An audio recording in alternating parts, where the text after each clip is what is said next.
Speaker sir,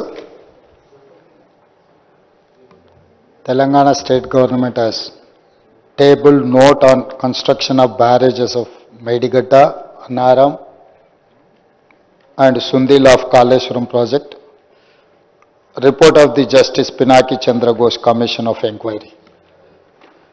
రాష్ట్ర ప్రభుత్వం table చేసిన కమిషన్ ఆఫ్ ఎంక్వైరీ రిపోర్ట్ మీద సుదీర్ఘమైన చర్చ జరిగి చర్చలో శ్రీ బట్టి విక్రమార్క గారు, శ్రీ పొంగులేటి శ్రీనివాసరెడ్డి గారు, శ్రీ ఉత్తమ్ కుమార్ రెడ్డి గారు, శ్రీధర్ బాబు గారు, జూపల్లి కృష్ణారావు గారు, కోమటిరెడ్డి వెంకటరెడ్డి గారు, శ్రీ హరీష్ రావు గారు, ఏలేటి మహేశ్వర్ రెడ్డి గారు, శ్రీ పాల్వాయి హరీష్ బాబు గారు, శ్రీ అక్బరుద్దీన్ ఓవైసీ గారు, కూనంనేని సాంబశివరావు గారు ఈ చర్చలో పాల్గొని చాలా అంశాలను, నివేదికలో ఉన్న అంశాలతో పాటు వారికి అందుబాటులో ఉన్న సమాచారాన్ని కూడా వీలైనంత మేరకు చర్చ జరిగింది. చర్చలో పాల్గొన్న ప్రతి సభ్యుడికి వారు ఆశించిన దానికంటే కూడా తమరు ఎక్కువనే సమయం ఇచ్చారు. ఎందుకంటే కాళేశ్వరం ప్రాజెక్టుకి, గోదావరి జలాలకి justice PC Ghosh commission submit చేసిన రిపోర్ట్కు ఉన్న ప్రాధాన్యతతో తమరు గొప్ప మనసు చేసుకొని రాత్రి 12:30 అయినా ఓపికతో చర్చకు అవకాశం ఇచ్చి ప్రజలకి ఈ సభ పట్ల, ఈ ప్రభుత్వం పట్ల, సభలో ఉన్న సభ్యుల పట్ల ఒక గౌరవాన్ని పెంచే విధంగా ఈ చర్చను మీరు ముందుకు తీసుకెళ్ళినరు. మిమ్మల్ని మనస్ఫూర్తిగా అభినందిస్తున్నాను. ఎందుకంటే గతంలో మనం చాలా సందర్భాలలో చూసినాం, ప్రభుత్వం ఏది అనుకుంటే అది సభ్యులకు చర్చలో పాల్గొనే అవకాశం లేకుండా, అభిప్రాయం చెప్పనీయకుండా గొంతు నొక్కి ప్రభుత్వం కావాల్సిన నిర్ణయం తీసుకొని సభను వాయిదా వేసుకొని పోయేది. ఆనాడు తమరి కుర్చీలో కూర్చున్న పెద్దలు ఎడమవైపు చూసేవాళ్లే కాదు, అటువైపు ప్రతిపక్షం ఉంటుంది, వాళ్ళని చూడాలన్న ఆలోచన కూడా చేసేవాళ్ళు కాదు. ఎంతసేపు ఉన్న ట్రెజరీ బెంచెస్ వైపు చూసి అటువైపు చూడకుండానే చర్చను ముగించి ఇటువైపు నుంచి ఏం చెప్తారో దాంతోనే చర్చ ముగిసేది. కానీ తమరు ప్రతిపక్షానికి వీలైనంత మేరకు అవకాశం ఇచ్చి వాళ్ళ అభిప్రాయాలను చెప్పడానికి అవకాశం ఇచ్చారు. సరే, వాళ్ళు సద్వినియోగం చేసుకున్నారా, సద్వినియోగం చేసుకోలేదా, వాళ్ళు ఏ విధంగా దుర్వినియోగం చేసిండ్రు అనేది వాళ్ళ విజ్ఞతకే నేను వదిలేస్తున్నా. అధ్యక్ష, ఈరోజు పినాకి చంద్ర ఘోష్ ఈ కమిషన్ ఆఫ్ ఎంక్వైరీకి బాధ్యత తీసుకున్న వ్యక్తి judge of Calcutta high court, chief justice of Andhra Pradesh high court, judge Supreme Court of India, member national human rights commission, first Lokpal of India. వివిధ హోదాలలో వీరు పనిచేయడమే కాకుండా వారి అత్యంత కీలకమైన తీర్పులలో కూడా వారు ఇచ్చిన చరిత్రలో నిలిచిపోయిన తీర్పులు ఇచ్చింది. అధ్యక్ష, వారు ఇచ్చిన తీర్పులలో ప్రధానంగా disproportionate asset case VK Sasikala, మాజీ ముఖ్యమంత్రి జయలలితకు సంబంధించిన అక్రమ ఆస్తుల కేసులలో వికే శశికళను దోషిగా తేల్చారు. ప్రజా జీవితంలో జవాబుదారీ విధానాన్ని బలపరిచే తీర్పది. అదేవిధంగా 498A IPC guidelines 2014 dowry related కంప్లైంట్స్లో ఆటోమేటిక్ అరెస్టు జరగకూడదని, ముందుగా ప్రిలిమినరీ ఎంక్వైరీ అవసరమని స్పష్టం చేశారు. చట్టం ఎక్కడైతే దుర్వినియోగం జరుగుతుందో అడ్డుకునే దిశగా వారు తీర్పులు ఇవ్వడం జరిగింది. ఎందుకు ఈ అంశాలను ప్రస్తావిస్తున్నా అంటే, ఈరోజు కమిషన్ ఇచ్చిన రిపోర్టులో ఏదైనా లోపాలు ఉంటే ఆ లోపాలకు సంబంధించి ప్రస్తావిస్తే పర్వాలేదు. కానీ సభ్యులు సభలో అంత కీలకమైన బాధ్యతలను నిర్వహించిన సుదీర్ఘమైన అనుభవం ఉన్న పినాకి చంద్రఘోష్ గారి గురించి తక్కువ చేసి మాట్లాడడం ఈ సభా గౌరవాన్ని పెంచదు. ఇది మంచి సాంప్రదాయం కాదు. జడ్జిలు ఇచ్చిన జడ్జిమెంట్లను పోస్ట్ మార్టం చేయొచ్చు, ఆ జడ్జిమెంట్లలో భిన్నాభిప్రాయాలు మనం వ్యక్తం చేయొచ్చు, కానీ జడ్జిమెంట్ ఇచ్చిన వ్యక్తిని కించపరిచినట్టు కానీ అవమానించే విధంగా మాట్లాడకూడదు. ఇది చట్టం. నేనేదో కొత్తగా చెప్పడం లేదు అధ్యక్ష. అయినా సభ్యులు ఆ రకంగా మాట్లాడినరు, అది కూడా వారి విజ్ఞతకే వదిలేస్తున్న అధ్యక్ష. తెలంగాణ సమాజం అంతా గమనిస్తుంది అధ్యక్ష. నీళ్ళు అనేవి మానవాళికి ప్రాణాధారం. ఈ నీళ్లు ఉన్న చోటనే నాగరికత పుట్టింది. నీళ్లు ఉంటేనే ప్రకృతి, ప్రగతి, మనిషికి మనుగడ, పంటలకు ప్రాణం, రైతుకు ఊపిరి. నీటి చుట్టే మన జీవన చక్రం పరిభ్రమిస్తుంది. తాగేందుకు మంచినీళ్ళైనా, ఆయకట్టుకు సాగునీళ్ళైనా అందించాలంటే ఈ నీరు ఉండి తీరవలసిందే. అందుకే మనిషి చుట్టూ ఉన్న నదులు, చెరువులు, కుంటలు కాపాడుకున్నప్పుడే మన మనుగడ సాధిస్తామన్నది చరిత్ర చెప్తున్న సత్యం. అందుకే మన పురాణాలలో అపర భగీరథుడని శివుడి తల మీద ఉన్న గంగను నేల మీదకి తెచ్చి ఈ మానవాళికి జీవన ఆధారం కల్పించిన అపర భగీరథుడు అని అందుకే మన పురాణాలలో పెద్దలు చర్చించుకున్నారు అధ్యక్ష.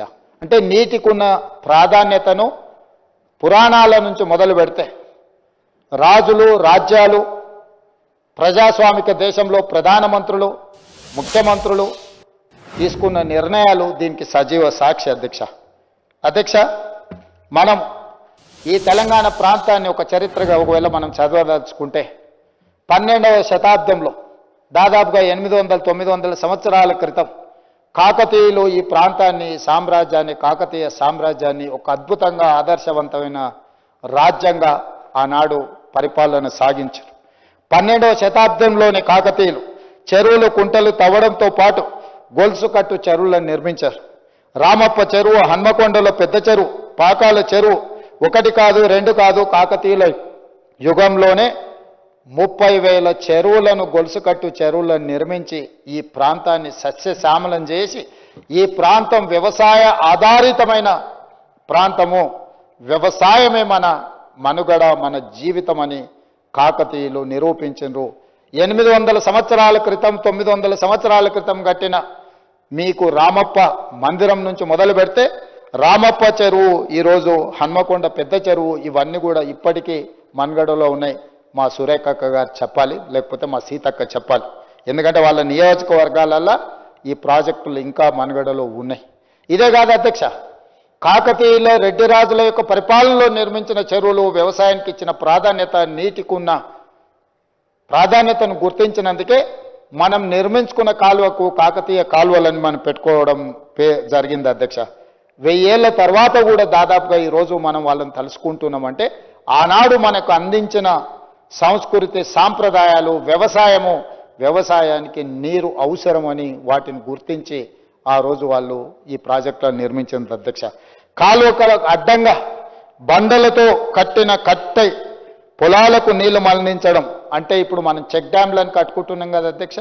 ఆనాడే కాలువలకు బండరాళ్లను అడ్డం పెట్టి చెక్ డ్యాంల కింద మార్చి పొలాలకు నీళ్లు అందించిన చరిత్ర కాకతీయుల చరిత్రలో మనం చూసినాం. కాకతీయులు మనకు ఆదర్శంగా నిలబడ్డారు. అందుకే మనం నిర్మించుకున్న కెనాల్స్కి కాకతీయ కెనాల్ అని మనం పేరు పెట్టుకోవడం జరిగింది అధ్యక్ష.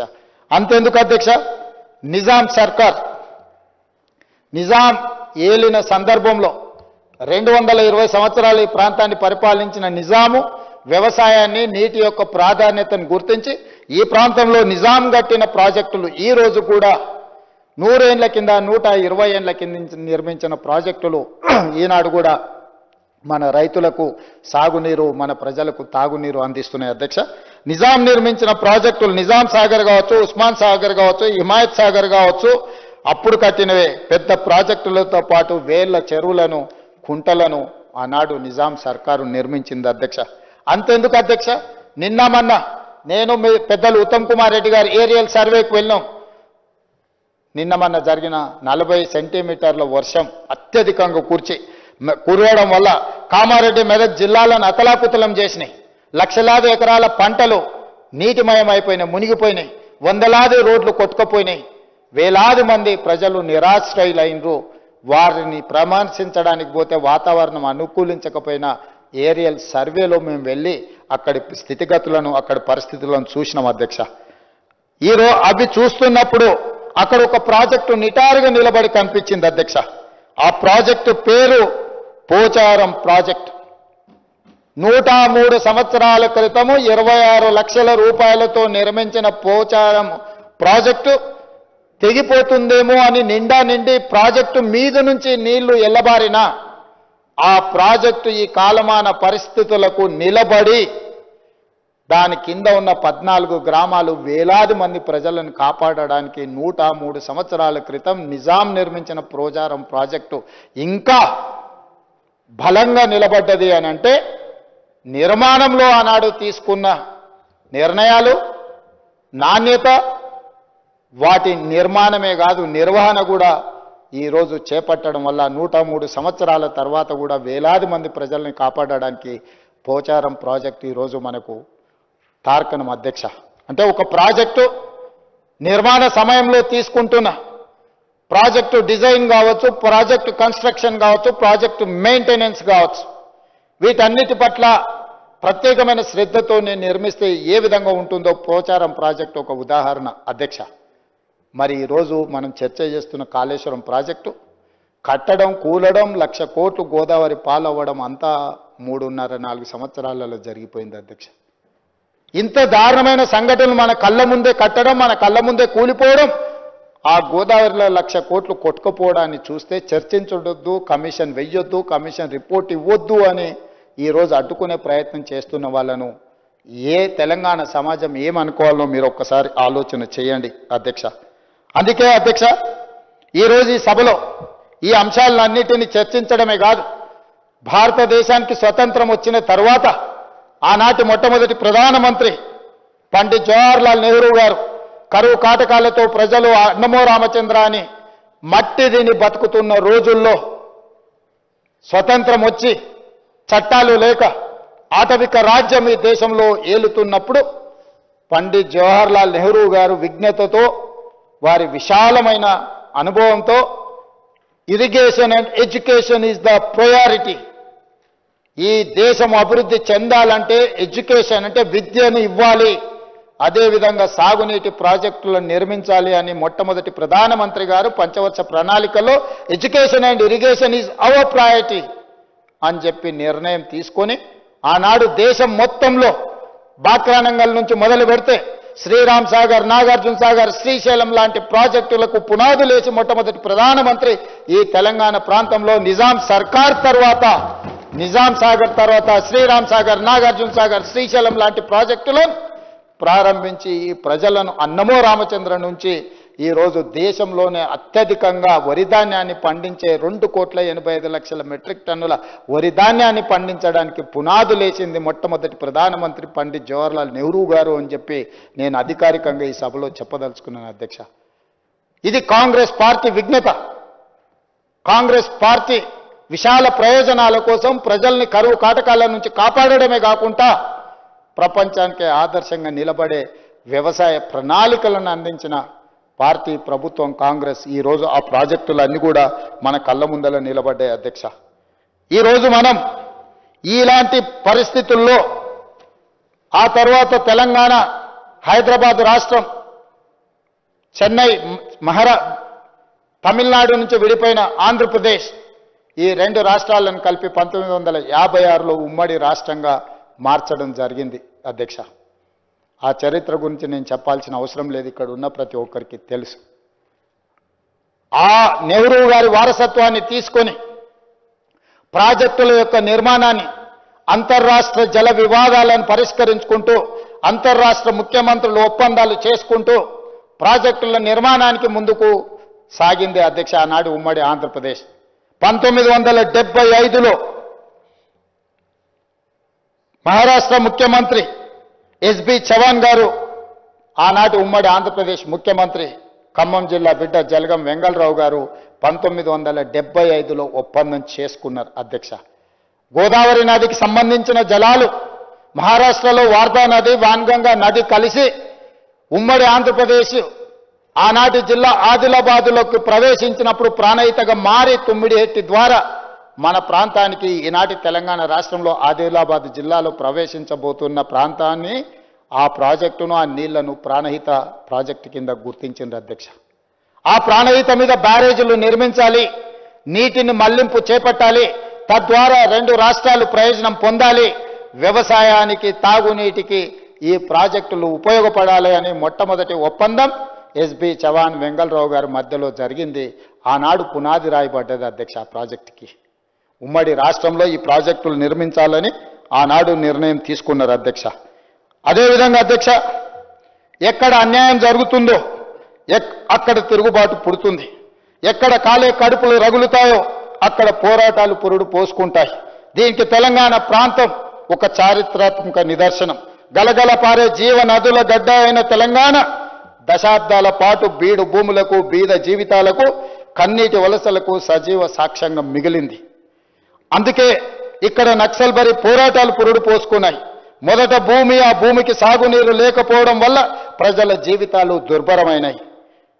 ఉమ్మడి పాలకుల నిర్లక్ష్యం నుండి ఉద్యమాలు పుట్టాయి, రైతుల ఆత్మహత్యల నుండి రణ నినాదాలు మోగాయి. బీడు భూములను వదిలి బతుకు తెరువు కోసం ప్రజలు ముంబై, దుబాయ్ వలసలు పోయారు అధ్యక్ష. ఈ వలసలు ఈ పేదరికమే, ఈ ఆకలి కేకలే తెలంగాణ ఉద్యమానికి పునాదులైనాయి అధ్యక్ష. ఈ ఆకలి కేకల నుంచి పుట్టుకొచ్చిన తెలంగాణ ఉద్యమం ఉస్మానియా యూనివర్సిటీ, కాకతీయ యూనివర్సిటీల నుంచి అక్కడి విద్యార్థులు ప్రాణ త్యాగం చేసి అమరులై ఆకాశంలో నక్షత్రాలై వెలిగి తెలంగాణ రాష్ట్రాన్ని సాధించడం జరిగింది అధ్యక్ష. ఈ ఆకాంక్షలకు, ఈ త్యాగాలకు, ఈ అమరవీరుల త్యాగాలకు ప్రధానమైన కారణం సాగునీరు ప్రధానమైన అంశం అధ్యక్ష. ఈ తెలంగాణ ప్రాంతాన్ని సస్యశ్యామలం చేస్తే తమ జీవితాలలో వెలుగు వస్తుంది, తమ ప్రాంతం పసిడి పంటలతో విరాజిల్లుతుంది అని చెప్పి వందలాది మంది ఆత్మ బలిదానాలు చేసుకొని తెచ్చుకున్న తెలంగాణ రాష్ట్రంలో ఈరోజు జరుగుతున్న పరిణామాలను మీరు ఒక్కసారి ఆలోచన చేయండి అధ్యక్ష. ఆనాడు చేసుకున్న ఒప్పందాలు వెంగళరావు గారిని ఒప్పందాల తర్వాత మళ్ళీ 2004 సంవత్సరంలో కరువు కాటకాల నుంచి పేలిపోతున్న ట్రాన్స్ఫార్మర్లు, కాలిపోతున్న మోటార్లు, ఆత్మహత్యలకు పాల్పడుతున్న తెలంగాణ రైతాంగం యొక్క జీవితాలలో వెలుగులు నింపాలి అని శ్రీమతి సోనియా గాంధీ గారి నేతృత్వంలో ఏర్పడ్డ UPA-1 ప్రభుత్వం డాక్టర్ వైఎస్ రాజశేఖర రెడ్డి గారి నాయకత్వంలో జలయజ్ఞాన్ని ప్రారంభించి ఆనాడు చేసుకున్న ప్రాణహిత ప్రాజెక్టు ఒప్పందాలను తిరిగి 2007-8లో మళ్ళీ పునరుజ్జీవనం పొందినయి. ఆ విధంగా ఈ ప్రాజెక్టు పునాదులు పడ్డాయి అధ్యక్ష. ఆ ప్రాజెక్టుకి ఆనాడు తీసుకున్న నిర్ణయం, ప్రాజెక్టు యొక్క అంచనాలు, ప్రాణహిత నుంచి మొదలు పెడితే చేవెళ్ళ అధ్యక్ష, చేవెళ్ళ ప్రాంతానికి తమరికున్న అనుబంధం ఇక్కడ ఉన్న వాళ్ళందరికీ తెలుసు. చేవెళ్ళనే కాదు, పరిగి, వికారాబాద్, తాండూరు వరకు నీటిని తరలించాలని ప్రాణహితలో ప్రాజెక్టులు తుమ్మిడిహెట్టి దగ్గర బ్యారేజ్ నిర్మించి తద్వారా నీటిని తరలించడం ద్వారా శ్రీపాద ఎల్లంపల్లికి తెచ్చి అక్కడి నుంచి మిడ్మానేర్ కానీ ఇతర ప్రాంతాలకు తెచ్చి మన చేవెళ్ళ ప్రాణహిత వరకు తీసుకురావాలని ఆనాడు ప్రాజెక్టులను నిర్మించారు. ప్రాణహిత చేవెళ్ళ ప్రాజెక్టుకు ఉన్న ఈ ప్రాజెక్టుకు వెంకట స్వామి గారి ఆలోచన సూచన వల్ల డాక్టర్ బాబాసాహెబ్ అంబేద్కర్ గారి పేరు ఆనాడు మనం పెట్టుకోవడం జరిగింది అధ్యక్ష. ఆ ప్రాజెక్టు యొక్క అంచనాలు, ఆలోచనలు 16,40,000 ఎకరాలకు 38,000 కోట్ల రూపాయలతో అంచనాలతో ఆనాడు టెండర్లు పిలిచి ఆ ప్రాజెక్టు పనులను ప్రారంభించి 2008లో టెండర్లై 2009లో ప్రారంభించి 2014 తెలంగాణ రాష్ట్రం వచ్చేటప్పటికి దాదాపుగా 6,157 కోట్ల రూపాయలను మనం ఖర్చు పెట్టినాం అధ్యక్ష. ఆ ప్రాజెక్టు యొక్క విధానము, ఆలోచన ఆదిలాబాద్, నిజామాబాద్, కరీంనగర్, మెదక్, రంగారెడ్డి, నల్గొండ 6 జిల్లాలల్లా 16,40,000 ఎకరాలకు సాగునీరు అందించడమే కాదు, హైదరాబాదు నగరానికి దాహార్తిని తీర్చడానికి ఆనాడు ప్రణాళికలు వేసిండ్రు. 160 TMCలను తరలించాలి, తద్వారా ఈ ప్రాజెక్టును పూర్తి చేయాలని ఒక ప్రణాళికలు సిద్ధం చేసుకొని ఉమ్మడి రాష్ట్రంలో జూన్ 2, 2014 కంటే ముందు 6,157 కోట్ల రూపాయలను ఖర్చు పెట్టినాం అధ్యక్ష. తెలంగాణ రాష్ట్రం వచ్చిన తర్వాత కూడా మొట్టమొదటి ముఖ్యమంత్రి చంద్రశేఖరరావు గారు ఆ ప్రాజెక్టును కొనసాగించడమే కాదు 5,523 కోట్ల రూపాయలను ఖర్చు పెట్టడం జరిగింది అధ్యక్ష. దాదాపుగా 2015 సంవత్సరం వరకు 11,670 కోట్ల రూపాయలను ఖర్చు పెట్టిన చంద్రశేఖరరావు గారు అప్పటికి పూర్తయిన తర్వాత ఆయనకు అర్ధరాత్రి పూట మరి ఎవరు ప్రత్యక్షమయ్యారో, ఎవరు ఆలోచన చెప్పినరో, ఎవరు ఆయనకి దుర్బుద్ధి కలిగించినో నాకు తెలియదు. దానికి కారణం కుటుంబ ఒత్తిడా, ఆయన ఆలోచననా, లేకపోతే కాంట్రాక్టర్లు పెట్టిన ప్రలోభమా నాకు తెలియదు అధ్యక్ష. అక్కడ బీజం పడ్డది. ఆ బీజము విషవృక్షమై తెలంగాణ ప్రాంతాన్ని కబలించింది అధ్యక్ష. ఆ ఆలోచనలతోని ఒక అందమైన ముసుగు, ఒక కొత్త పదాన్ని కనిపెట్టిండు, రీడిజైనింగ్ అని. అంటే పాత ప్రాజెక్టులను అన్నిటిని కూడా రీడిజైనింగ్, పునరుద్ధరిస్తాము, వాటి అన్ని పునర్నిర్మాణం చేస్తామని చెప్పి రీడిజైనింగ్, ప్రాజెక్టుల రీడిజైనింగ్ అని ఒక పదం కనిపెట్టింది అధ్యక్ష. ఎక్కడైతే ప్రాణహిత దగ్గర ఒప్పందాల ప్రకారం ఆనాడు వెంగళరావు గారు, ఎస్బి చవన్ గారు చేసిన ఒప్పందం, ఆ తర్వాత కిరణ్ కుమార్ రెడ్డి గారు మహారాష్ట్ర ముఖ్యమంత్రి గారు చేసుకున్న ఒప్పందాల ప్రకారం తెలంగాణ రాష్ట్ర ప్రభుత్వము, ఆనాడు ఉమ్మడి ఆంధ్రప్రదేశ్ ప్రభుత్వం 152 మీటర్ల ఎత్తున తుమ్మిడిహెట్టి దగ్గర బారేజు నిర్మిస్తామని మనమంటే, 152 మీటర్ల ఎత్తున మీరు ఈ ప్రాజెక్టు నిర్మిస్తే మా ప్రాంతం ఎక్కువ ముంపుకు గురవుతుంది, 148 మీటర్లలో నిర్మించుకోండి అని వాళ్ళు చెప్పడం జరిగింది అధ్యక్ష. ఏ రోజు కూడా మహారాష్ట్ర ప్రభుత్వం అక్కడ ప్రాజెక్టు నిర్మించొద్దు అని అభ్యంతరాలు పెట్టలేదు. మహారాష్ట్ర ప్రభుత్వం యొక్క అభ్యంతరం వల్ల 152 మీటర్ల ఎత్తున నిర్మిస్తే మా ప్రాంతం ఎక్కువగా ముంపుకు గురవుతుంది కాబట్టి 148 మీటర్ల ఎత్తున నిర్మించుకున్న ప్రాజెక్టులో చిన్న చిన్న మార్పులు చేసుకుంటే మీకు కావాల్సిన 165 టీఎంసీల నీళ్లు వస్తాయని సాంకేతిక నిపుణులు సెంట్రల్ వాటర్ కమిషన్ నివేదికలు ఇవ్వడం జరిగింది అధ్యక్ష. 2009లోనే నేను ఇంతకుముందే చెప్పిన, ఎక్కువ వివరాల జోలికి వెళ్ళదలుచుకోలేదు, గతము ఇంతకుముందే మీ ముందర ప్రస్తావించిన 2009లోనే సెంట్రల్ వాటర్ కమిషన్ స్పష్టంగా రాసింది 235 టీఎంసీ నీటి లభ్యత ఉంది అని. 2014లో తెలంగాణ రాష్ట్రం వచ్చిన తర్వాత 24/10/2014 నాడు తిరిగి 205 టీఎంసీ నీటి లభ్యత ఉంది, మీకు క్లియరెన్స్లు ఇస్తున్నాము, మీరు ప్రాజెక్టు నిర్మించుకోండి అని చెప్పి సెంట్రల్ వాటర్ కమిషన్ క్లియర్గా మనకు అనుమతులు ఇచ్చినట్టు జలశక్తి మినిస్టర్ ఉమాభారతి గారు మనకు లేఖ రాయడం జరిగింది అధ్యక్ష.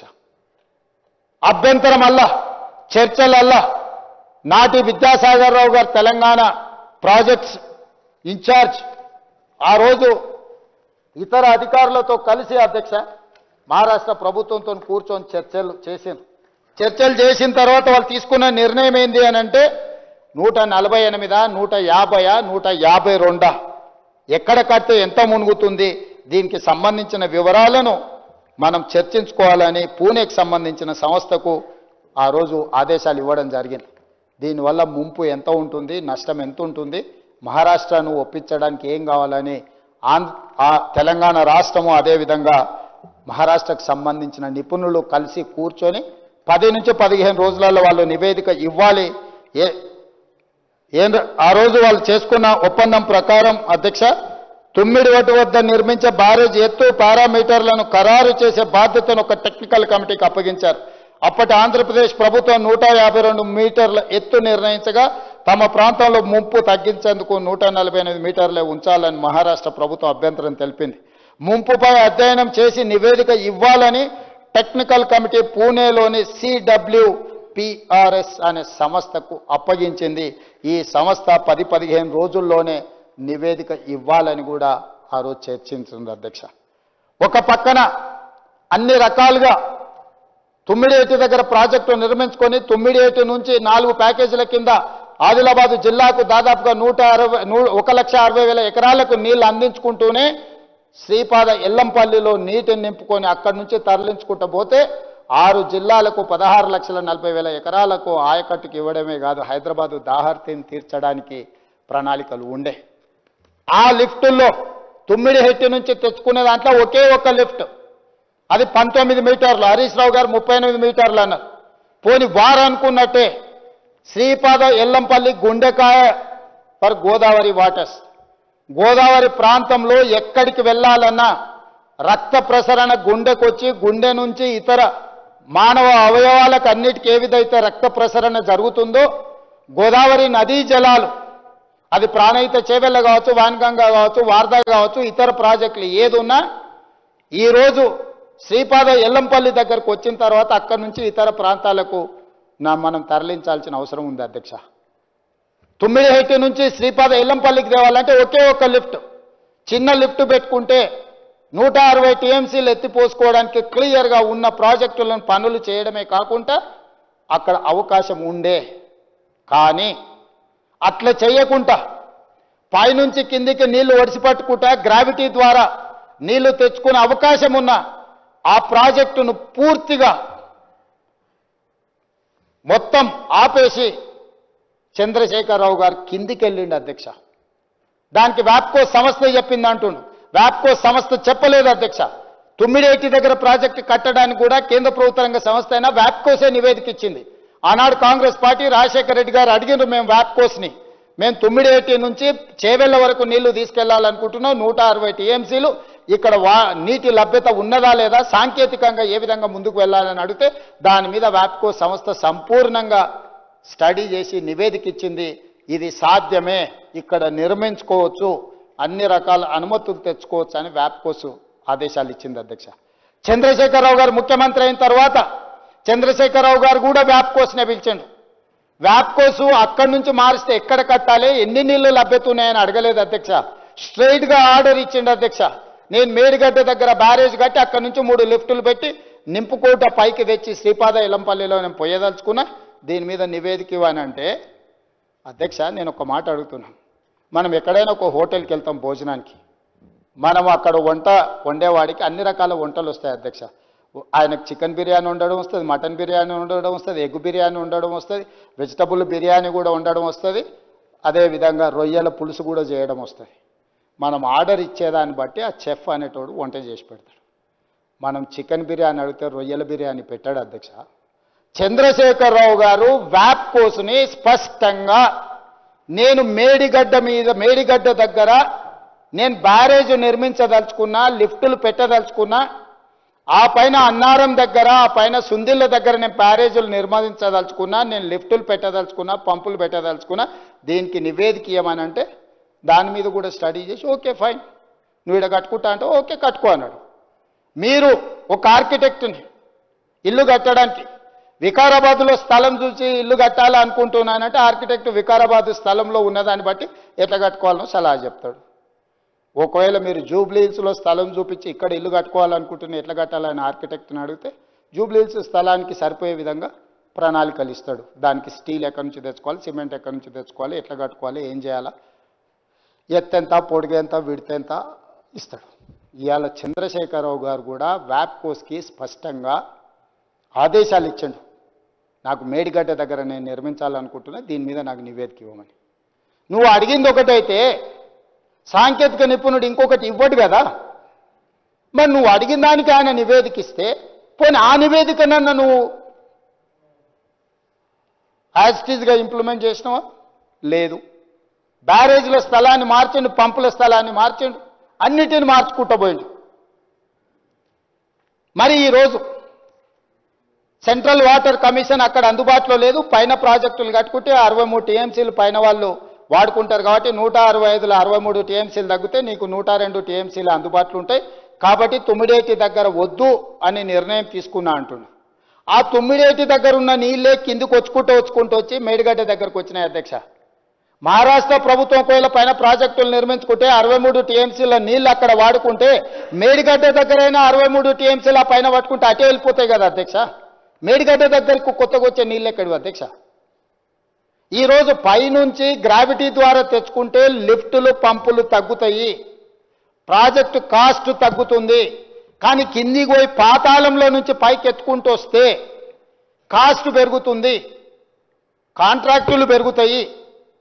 ఈ కాంట్రాక్టర్లు ఇచ్చే కమిషన్లకు కక్కుర్తిబడి గ్రావిటీ ద్వారా రావాల్సిన 160 టీఎంసీల నీటిని సింగిల్ లిఫ్ట్తోని తెచ్చుకోవాల్సిన నీటిని శ్రీపాద ఎల్లంపల్లిలో నింపుకోవాల్సిన నీటిని అట్లా కాదని కిందికెళ్ళి మేడిగడ్డ అన్నారం సుందిళ్ళ దగ్గర నుంచి కింది నుంచి పైకి మేడిగడ్డ నుంచి అన్నారంలో ఎత్తిపోసి అన్నారంలో నుంచి సుందిళ్ళలో ఎత్తిపోసి సుందిళ్ళ నుంచి ఎత్తి శ్రీపాద ఎల్లంపల్లిలో పోసిండు అధ్యక్ష.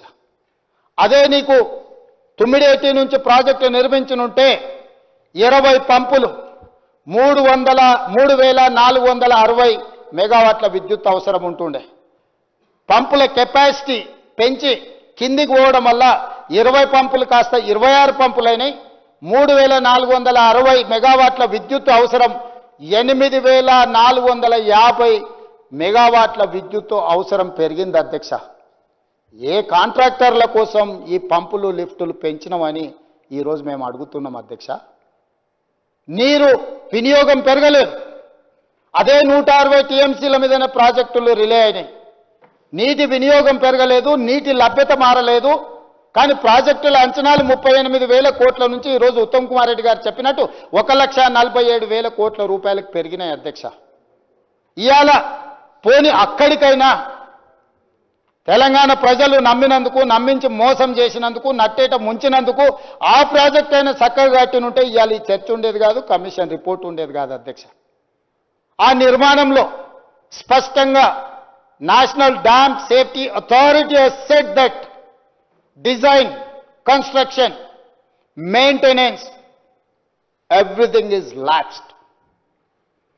ప్రాజెక్టు యొక్క ప్రణాళిక, నిర్మాణము, నిర్వహణ లోపభూయిష్టంగా ఉంది. ఇది ఏమాత్రం క్షమించరాని నేరము అని చెప్పి ఈరోజు ఎన్డీఎస్ఏ చెప్పింది అధ్యక్ష. Not Congress party, not PC Ghosh or not any other person.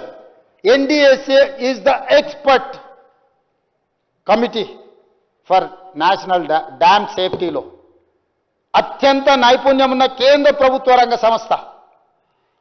మనందరికీ పరిమితమైన అవగాహన ఉంటే చూస్తే పగిలితే పగిలిందని కనిపిస్తుంది, కూలితే కూలిందని కనిపిస్తుంది, కుంగిపోతే కుంగిపోతే అని కనిపిస్తుంది. కానీ సాంకేతిక నైపుణ్యం ఉన్న కేంద్ర ప్రభుత్వ రంగ సంస్థ స్పష్టంగా చెప్పింది, ప్రభుత్వం ఈ విధంగా డిజైన్లు చేయడం కానీ, కన్స్ట్రక్షన్ చేయడంలో కానీ, మెయింటెనెన్స్ చేయడంలో వైఫల్యం చెందింది కాబట్టి ఈ ప్రాజెక్టులు కుంగిపోయినాయి. దీనికి కారణం ప్రభుత్వమే. ఇందులో ఉన్న సాంకేతిక నిపుణులు తీసుకున్న సాంకేతిక పరమైన అంశాలు, టెక్నాలజీని చేంజ్ చేయడాన్ని, వీటన్నిటిని కూడా తప్పుబట్టింది అధ్యక్ష. ఈరోజు తప్పుబట్టిన ఎన్డీఎస్ఏ రిపోర్టును ఎన్డీఏ రిపోర్ట్ అంటాడు ఆయన. ఆయనకున్న తెలివితేటలన్నీ ఉపయోగించి ఈరోజు వారి ఈ విధంగా దీనికంత కారణం ఏంది అధ్యక్ష? 2015లో ఆయనకు ఖచ్చితంగా ఎవరో కళ్ళలో వచ్చి ఉంటాడు. ఒకప్పుడు ప్రపంచ దేశాలలో ఆగర్భ శ్రీమంతుడు నిజాం ప్రభు కంటే శ్రీమంతుడు కావాలన్న కోరిక 220 సంవత్సరాలు ఈ ప్రాంతాన్ని, హైదరాబాదు రాజ్యాన్ని పరిపాలించిన నిజాం లాగా చంద్రశేఖరరావు గారు, ఆయన కొడుకు, ఆయన మనవడు, ఆయన తర్వాతి తరాలు 200 సంవత్సరాలు ఈ ప్రాంతాన్ని పరిపాలించడానికి, ప్రపంచంలో ఆగర్భ శ్రీమంతులు కావడానికి ఒక దురాశతోని, దుర్బుద్ధితోని తుమ్మిడేటి దగ్గర నిర్మించాల్సిన ప్రాజెక్టును మేడిగడ్డకు తీసుకొచ్చిండు. మేడిగడ్డకు తీసుకొచ్చి నిర్మించిన ప్రాజెక్టు నాణ్యతా లోపం వల్ల, నిర్వహణ వల్ల కుప్పగూలిపోయింది అధ్యక్ష. ఇవన్నీ కూడా మేం చెప్పింది కాదు అధ్యక్ష. వారి ప్రభుత్వంలోనే, వారు ముఖ్యమంత్రిగా ఉన్నప్పుడే ఆనాడు వాళ్ళ అధికారి బీఆర్ఎస్ అధికారంలో ఉన్నప్పుడే మేడిగడ్డ బ్యారేజ్ నిర్మాణ లోపాలని బయటపడ్డాయి. ఈ విషయాన్ని ఇంజనీరింగ్ అధికారులు హెచ్చరించిన ప్రభుత్వం దాచిపెట్టింది. మేడిగడ్డ బ్యారేజ్ వద్ద సీసీ బ్లాక్ డ్యామేజ్లను వెంటనే సరి చెయ్యాలని తారీఖు చెప్తున్న అధ్యక్ష. 18/5/2020 రోజున Kaleshwaram project executive engineer BV Ramana Reddy ఎల్ఎన్టీకి ప్రాజెక్టు మేనేజర్కు లేఖ రాసిండే అధ్యక్ష. ఈ ప్రాజెక్టు నిర్మాణం జరిగిన తర్వాత చంద్రశేఖరరావు గారు సాగునీటి పారుదల శాఖ మంత్రిగా ఉన్నప్పుడే ఈ ప్రాజెక్టులో ఉన్న లోపాలను 18/5/2020 రోజున Kaleshwaram project executive engineer BV Ramana Reddy L and T project మేనేజర్కు లేఖ రాసిండు. అప్పుడే బ్యారేజ్లో లోపాలు బయటపడ్డాయి. కానీ ఏజెన్సీలు కాంట్రాక్టు కంపెనీలతో కుమ్ముక్కు కావడంతో అజమాయిషీ లేకుండా పోయింది అధికారులకు. ఎందుకంటే ఈ కాంట్రాక్టర్లు ఇచ్చిన కమిషన్లకు లొంగిపోయి కాంట్రాక్టర్లకి ప్రభుత్వంలో ఉన్న ఆనాటి ప్రభుత్వంలో ఉన్న పెద్దలకు అజమాయిషీ లేకపోవడము, వాళ్ళని నియంత్రించడము, లేకపోతే ఇందులో జరిగిన లోపాలను సరిదిద్దడానికి ఒత్తిడి చేసే శక్తి సన్నగిల్లడము, వీళ్ళు అవినీతికి పాల్పడడం వల్ల దెబ్బతిన్నది అధ్యక్ష. నేను ఈరోజు తమరి ద్వారా చంద్రశేఖరరావు గారిని, హరీష్ రావు గారిని అడుగుతున్నా అధ్యక్ష. 2020 సంవత్సరంలో మేము అధికారంలో లేము కదా అధ్యక్ష. 18/5 నాడు మీ ప్రభుత్వంలో మీ అధికారి ఎగ్జిక్యూటివ్ ఇంజనీర్ స్పష్టంగా మేడిగడ్డలో సమస్యలు ఉన్నాయి అని చెప్పి లేఖ రాస్తే మీరు ఎందుకు చర్యలు తీసుకోలేకపోయింది అధ్యక్ష? అంటే ఆ రోజుకే బయటపడ్డ లోపాల మీద మీరు మాట్లాడకపోవడం వల్ల, ఆ నిర్వహణలో లోపం వల్ల జరిగిన నష్టాన్ని మీరు సరిదిద్దకపోవడం వల్ల చివరికి కాళేశ్వరం కుంగిపోవడము మొత్తం తెలంగాణకి అరిష్టంగా మారిన మాట వాస్తవం కాదా అధ్యక్ష? నిజాలు ఈ విధంగా మీ కళ్ళ ముందల్నే ఉంటే ఈరోజు మమ్మల్ని అందరినీ కూడా తప్పుపట్టే విధంగా, మమ్మల్ని ప్రశ్నించే విధంగా, మేమేదో తప్పు చేసినట్టు, మేమేదో కక్ష కట్టినట్టు, మేమేదో కక్ష సాధింపులో భాగంగా ఈ కమిషన్ని నియమించినట్టు మాట్లాడితే ఇది సమంజసమా అధ్యక్ష? అదేవిధంగా అధ్యక్ష, వాళ్ళ అధికారంలో ఉన్నప్పుడే ఆనాడు స్పష్టంగా ఎన్డీఎస్ఏ రిపోర్ట్ ఇచ్చింది అధ్యక్ష. ఎన్డీఎస్ఏ రిపోర్ట్ ఏమి ఇచ్చింది అధ్యక్ష? 21/6/2019 కాళేశ్వరం ప్రాజెక్టును ప్రారంభించారు. 4 ఏళ్లకే 2023 అక్టోబర్ 21న మేడిగడ్డలో 7వ బ్లాక్ కుంగిపోయింది. మొత్తం 6 పియర్లు కూలిపోయాయి. మరుసటి రోజున అక్టోబర్ 22న ప్రాజెక్ట్ ఏఈ మహదేవ్పూర్ పోలీస్ స్టేషన్లో ఎఫ్ఐఆర్ నమోదు చేశాడు. అప్పుడు బీఆర్ఎస్ ప్రభుత్వంలో అధికారంలో ఉంది కదా అధ్యక్ష. మేమెవరం చేయలేదే. మీ ప్రభుత్వంలో కుంగిపోయిందని పోలీస్ స్టేషన్లో ఫిర్యాదు చేసింది మీరే కదా అధ్యక్ష. ఇందులో ఎవరి కుట్ర ఉంది, ఎవరి కుతంత్రం ఉంది, ఎవరి ప్రమేయం ఉంది, ఎవరు ఈ రకమైన కార్యక్రమాలను చేపట్టిన రోజు జవాబు చెప్పాల్సిన బాధ్యత వాళ్ళ మీద లేదా అధ్యక్ష? ఈరోజు అదేవిధంగా 22/10/2023న ఎన్డీఎస్ఏ ఒక కమిటీని నియమించింది అధ్యక్ష. మేడిగడ్డ బ్యారేజ్లో పియర్స్ కుంగిపోయేందుకు దారితీసిన కారణాలపై విచారణ జరిపింది. బ్యారేజ్ను పరిశీలించింది. 2023 నవంబర్ 1 తేదీన ఎన్డీఎస్ఏ తమ నివేదికను తెలంగాణ ప్రభుత్వానికి సమర్పించింది. అప్పటి ప్రభుత్వం ఈ నివేదికను తొక్కిపెట్టింది, పట్టించుకోలేదు అధ్యక్ష. 2023 నవంబర్ 1 నాడు ఈ రాష్ట్రానికి మొట్టమొదటి ముఖ్యమంత్రి చంద్రశేఖరరావు గారే ముఖ్యమంత్రి కదా అధ్యక్ష. మీరున్నప్పుడే మీరే పోలీస్ స్టేషన్లో ఫిర్యాదు చేశారు. మీరున్నప్పుడే ఎన్డీఎస్ఏ నివేదిక ఇచ్చింది, లోపభూయిష్టంగా ఉన్నది, మీరు చేసిన డిజైన్ కానీ కన్స్ట్రక్షన్ కానీ మెయింటెనెన్స్ లోపభూయిష్టంగా ఉంది అని చెప్పి మీకు ప్రాథమిక నివేదిక మీరు ముఖ్యమంత్రి గారు ఉన్నప్పుడు ఇచ్చారు కదా అధ్యక్ష. మరి ఉత్తమ్ కుమార్ రెడ్డి గారి పాత్ర, లేకపోతే బట్టి విక్రమార్క గారి పాత్ర, ఆ ప్రాంతం నుంచి ప్రాతినిధ్యం వహిస్తున్న శ్రీధర్ బాబు గారి పాత్ర, లేకపోతే నా పాత్ర ఏముంది అధ్యక్ష ఇందులో? మీరున్నప్పుడు జరిగిన ఈ పరిణామాలన్నిటినీ, సరిహద్దు వాగా బార్డర్లో ఏ విధంగా అయితే పోలీసులు ఇండియా పాకిస్తాన్ సరిహద్దులో భద్రతా దళాలు ఏ విధంగా పహారా కాస్తాయో, ఈ మేడిగడ్డ ప్రాజెక్టు కుంగిపోయిన ప్రాంతంలో చుట్టూతా కొన్ని కిలోమీటర్ల పరిధిలో పిట్ట కూడా ఎగరకుండా, మనిషి కూడా కదలకుండా పోలీసులను అడ్డుపెట్టి నియంత్రించి ఎవరిని రానియకుండా అడ్డుకున్న మాట వాస్తవం కాదా అధ్యక్ష? ఆనాడు నేను, రాహుల్ గాంధీ గారు, శ్రీధర్ బాబు గారు మేము అందరం వెళ్తామంటే పర్మిషన్ ఇవ్వకపోతే ఏది ఏమైనా వెళ్ళి తీరుతామని మేము ముందుకు వెళ్ళి ప్రజలకు వాస్తవాలను కళ్ళగట్టేటట్టుగా చూపించిన మాట వాస్తవం కాదా అధ్యక్ష? ఆ రోజు మేము చెప్పడం జరిగింది, ఖచ్చితంగా సిట్టింగ్ జడ్జి చేత విచారణకు ఆదేశిస్తామని. అధికారంలోకి వచ్చిన తర్వాత సిట్టింగ్ జడ్జి కోసం అడిగితే హైకోర్టు చెప్పింది సిట్టింగ్ జడ్జులు లేరు, జడ్జులు మాకే తక్కువ ఉన్నారు, మీరు కావాలంటే రిటైర్డ్ జడ్జిను అపాయింట్ చేసుకోండి అని చెప్పింది అధ్యక్ష. అందుకే retired supreme court judge PC Ghosh కమిటీని ఎంక్వైరీ కమిషన్ కింద అపాయింట్ చేసి ఈరోజు నివేదిక తెచ్చినాం అధ్యక్ష. నివేదికలో చాలా అంశాలు ఉన్నాయి. 665 పేజీల నివేదికనిచ్చింది. దానికి సంబంధించి షార్ట్ డిస్కషన్ కోసం ఒక నోట్ మా ఉత్తమ్ కుమార్ రెడ్డి గారు కొన్ని రోజుల నుంచి నిద్రలు పోకుండా ఈరోజు ఆ నివేదికను చేసి చర్చ కోసం ఇక్కడ పెట్టిండ్రు అధ్యక్ష. ఒకటి, చంద్రశేఖరరావు గారు తుమ్మిడిఏటి నుంచి మేడిగడ్డకు మార్చడానికి ప్రధానమైన నిర్ణయాలు మొత్తం చంద్రశేఖరరావు గారే తీసుకున్నారు. దీనికి ప్రధానమైన కారణం చంద్రశేఖరరావు గారే అని నివేదికలు చెప్పిండ్రు అధ్యక్ష. నేను స్థూలంగా చెప్పదలుచుకున్నా. సాంకేతిక నిర్ణయాలు, సీకెంట్ ఫైల్స్ కట్ ఆఫ్ టెక్నాలజీకి ఇండియన్ స్టాండర్డ్, అంటే ఇప్పుడు ఏదైతే సాంకేతిక నైపుణ్యంతో నిర్మించిందో ఇండియన్ స్టాండర్డ్స్లో దానికి ఏం రికగ్నేషన్ లేదు అధ్యక్ష. టెక్నాలజీని మార్చింది హరీష్ రావు గారు. అంటే ఒక విధంగా నిర్మించాల్సిన సాంకేతిక నైపుణ్యాన్ని ఇంకొక విధంగా మార్చడం ద్వారా ఈరోజు అది కుప్పగూలడానికి కారణమైంది అధ్యక్ష. అదేవిధంగా అధ్యక్ష, మనం ఇల్లు కట్టుకుంటే బునాది తీసుకుంటాం, భూమి గట్టిగా తలిగే వరకు కిందికి పోతాం. ఒకవేళ భూమి గట్టిగా తలగకపోతే కొన్ని జాగ్రత్తలు తీసుకుంటాం. ఆనాడు సర్ ఆర్థర్ కాటన్ ధవళేశ్వరం మీద కట్టిన బ్యారేజు అక్కడి నుంచి పైకి వారు స్టడీ చేసుకుంటూ వచ్చి ఇచ్చంపల్లి దగ్గర మళ్ళీ ప్రాజెక్టు కట్టాలి, ఎక్కడ కూడా భూమి సరైన విధంగా లేదు, భూమిలో లోపాలు ఉన్నాయి, ఇక్కడ ప్రాజెక్టులు కట్టొద్దని సర్ ఆర్థర్ కాటన్ ఆనాడు మనకు క్లియర్గా దీని మీద నివేదిక ఇచ్చిండు అధ్యక్ష. అప్పుడు కట్టాలనుకున్నాడు. ఆయన వచ్చిన వాళ్ళు చాలామంది చచ్చిపోవడం వల్ల ఆయన ఈ తెలంగాణ ప్రాంతంలో ప్రాజెక్టులను కట్టడానికి ఆనాడు వీలు లేకపోయింది. అధ్యక్ష, ఈరోజు నేను ఒక మాట చెప్పదలుచుకున్నా అధ్యక్ష. సర్ ఆర్థర్ కాటన్ మనందరికీ తెలుసు, వారు ఎవరు? బ్రిటిష్ అధికారి. ఈ దేశాన్ని దోసుకోవడానికి పాలించడానికి వచ్చిన ఈస్ట్ ఇండియా కంపెనీకి సంబంధించిన ప్రతినిధులు బ్రిటిషర్స్ వ్యాపారం ముసుగులో వచ్చి దేశాన్ని ఆక్రమించుకొని ఈ దేశాన్ని దోసుకొని ఈ దేశాన్ని పరిపాలించిన వాళ్ళు. సర్ ఆర్థర్ కాటన్ బ్రిటిష్ హయాంలో అధికారి. ఈ ప్రాంత రైతుల కష్టాలను చూసి ఆయనే స్వయంగా గుర్రంపై రాజమండ్రి సమీపంలో అటవీ ప్రాంతంలో పర్యటించి 1847లో ధవళేశ్వరం బ్యారేజీ నిర్మించిన అధ్యక్ష. గోదావరి నదికి అడ్డంగా ఆనకట్ట కట్టి నీళ్లను డెల్టా ప్రాంతానికి మళ్లించి వేలాది ఎకరాలకు సాగునీటిని అందించారు అధ్యక్ష. తెలుగు ప్రజలు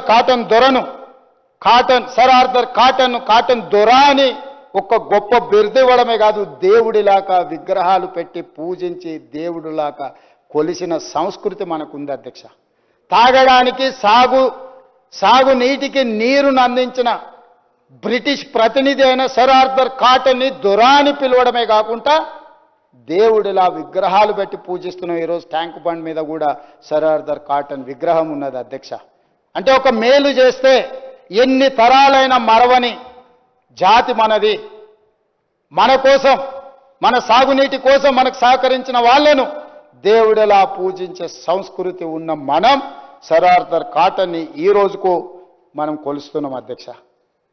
మరి దోసుకోవడానికి వచ్చిన బ్రిటిషర్స్నే వారి ప్రతినిధిని మనకు నీళ్ళు అందించినందుకు దొరగా దేవుడిగా భావిస్తే, దొరగా పుట్టినాని గొప్పగా చెప్పుకునే చంద్రశేఖరరావు గారు ఆ దొరలో ఒకంతైనా ఈ ప్రజలకు సేవ అందించాలని ఆలోచన చేసినట్టే ఇంత దుర్మార్గమైన కార్యక్రమానికి పాల్పడుతుండేనా? ఆనాడు ప్రజలకు సేవలు అందించిన సర్ ఆర్థర్ కాటన్ దొర అయితే, ఈనాడు పుట్టుకతోనే దొర అని చెప్పుకునే చంద్రశేఖరరావు గారు దోపిడీ దొంగగా మారి తెలంగాణ సొత్తును 1,00,000 కోట్లను కొల్లగొడితే, ఇది ప్రజాస్వామిక దేశం కాబట్టి నడిబజార్లో ఉరిదీయలేదు, రాళ్లతోని కొట్టి చంపలేదు. ఈ సమాజం విచారణ చేసి సహేతుకమైన అవకాశం కల్పించి ఈరోజు ఈ సభలో ఆ నివేదిక పెట్టి మీరు కూడా మీ అభిప్రాయం చెప్పండి. మీ అందరి అభిప్రాయాలు విన్న తర్వాత మా ప్రభుత్వం నిర్ణయం తీసుకుంటుందని మేమంటే అది కూడా మా బలహీనతగా చర్చ చేస్తే ఎట్లా అధ్యక్ష? ఇన్ని వాస్తవాలు ఈ విధంగా ఉండి, ఈ వాస్తవాల్లో ఇన్ని ఉన్నా ఒక పద్ధతి ప్రకారం ఈరోజు ఈ ప్రభుత్వాన్ని నడుపుతున్న మేము బాధ్యతాయుతంగా వ్యవహరించాలి. రేపు భవిష్యత్ తరాలు మమ్మల్ని తప్పు పట్టొద్దు. ఎక్కడైనా కోపంతోనో ఆవేశంతోనో లేకపోతే ఏదైనా తొందరపాటుతో చర్యలు తీసుకుంటే తిరిగి మనము వాటిని రిపేర్ చేయలేమన్న ఆలోచనతోనే ఈరోజు ఇంత రాత్రైనా చర్చ చేసి ఈ సభలో ప్రవేశపెట్టి మీ అందరి అనుమతి తీసుకొని ఈరోజు ముందుకెళ్దామని అనుకుంటున్నాం అధ్యక్ష. అదేవిధంగా ప్రాణహిత చేవెళ్ల ప్రాజెక్ట్ ఆనాడు కేంద్ర ప్రభుత్వం ప్రాజెక్టును మార్చడం వల్ల అంచనాలు పెరగడమే కాదు, పెంచిన అంచనాలతో కట్టిన మేడిగడ్డ అన్నారం సుందిల కూలడమే కాదు, చంద్రశేఖరరావు గారు చేసిన ద్రోహం అంతా ఇంత కాదు.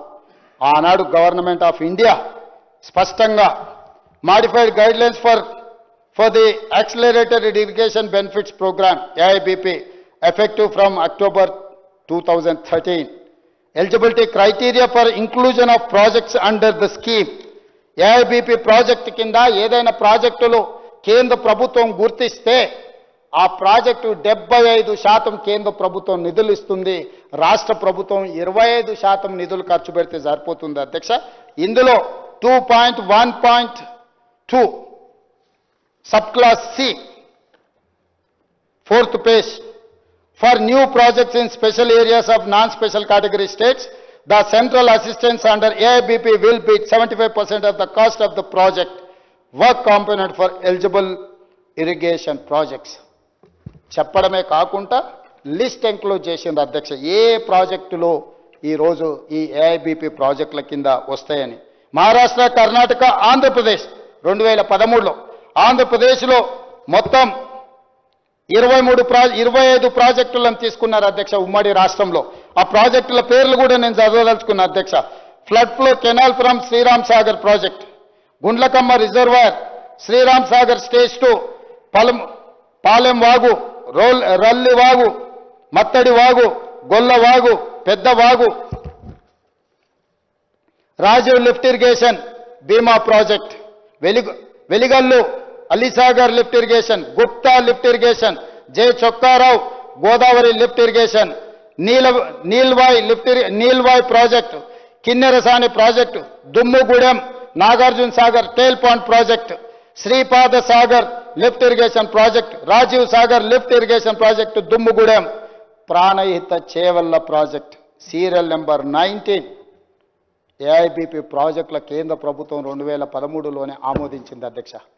38,000 కోట్ల ప్రాజెక్టుల్లో మనం అప్పటికే 11,600 కోట్ల రూపాయలు ఖర్చు పెట్టిన తర్వాత దాదాపుగా 75% అంటే 40,000 కోట్ల రూపాయలు ఈ ప్రాజెక్టు ఒకవేళ అంచనా అనుకుంటే 75% అంటే 30,000 కోట్ల రూపాయలు కేంద్ర ప్రభుత్వం ఉచితంగా మనకు నిధులు ఇచ్చి పూర్తి చేయాల్సిన ప్రాజెక్టును ఈనాడు కల్వకుంట్ల చంద్రశేఖరరావు గారు పేరు మార్చి, ఊరు మార్చి, అంచనాలు మార్చి 1,50,000 కోట్ల రూపాయల అప్పు మన నెత్తి మీద పెట్టి కేంద్ర ప్రభుత్వం నిర్మించాల్సిన ప్రాణహిత చేవెళ్ల ప్రాజెక్టు ఉసురు తీసి ఉరేసింది చంద్రశేఖరరావు గారు కాదా?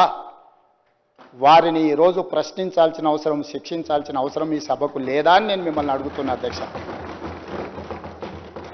ఇది వ్యక్తిగతంగా ఎవరి మీద ద్వేషంతోనే మాట్లాడట్లేదు అధ్యక్ష.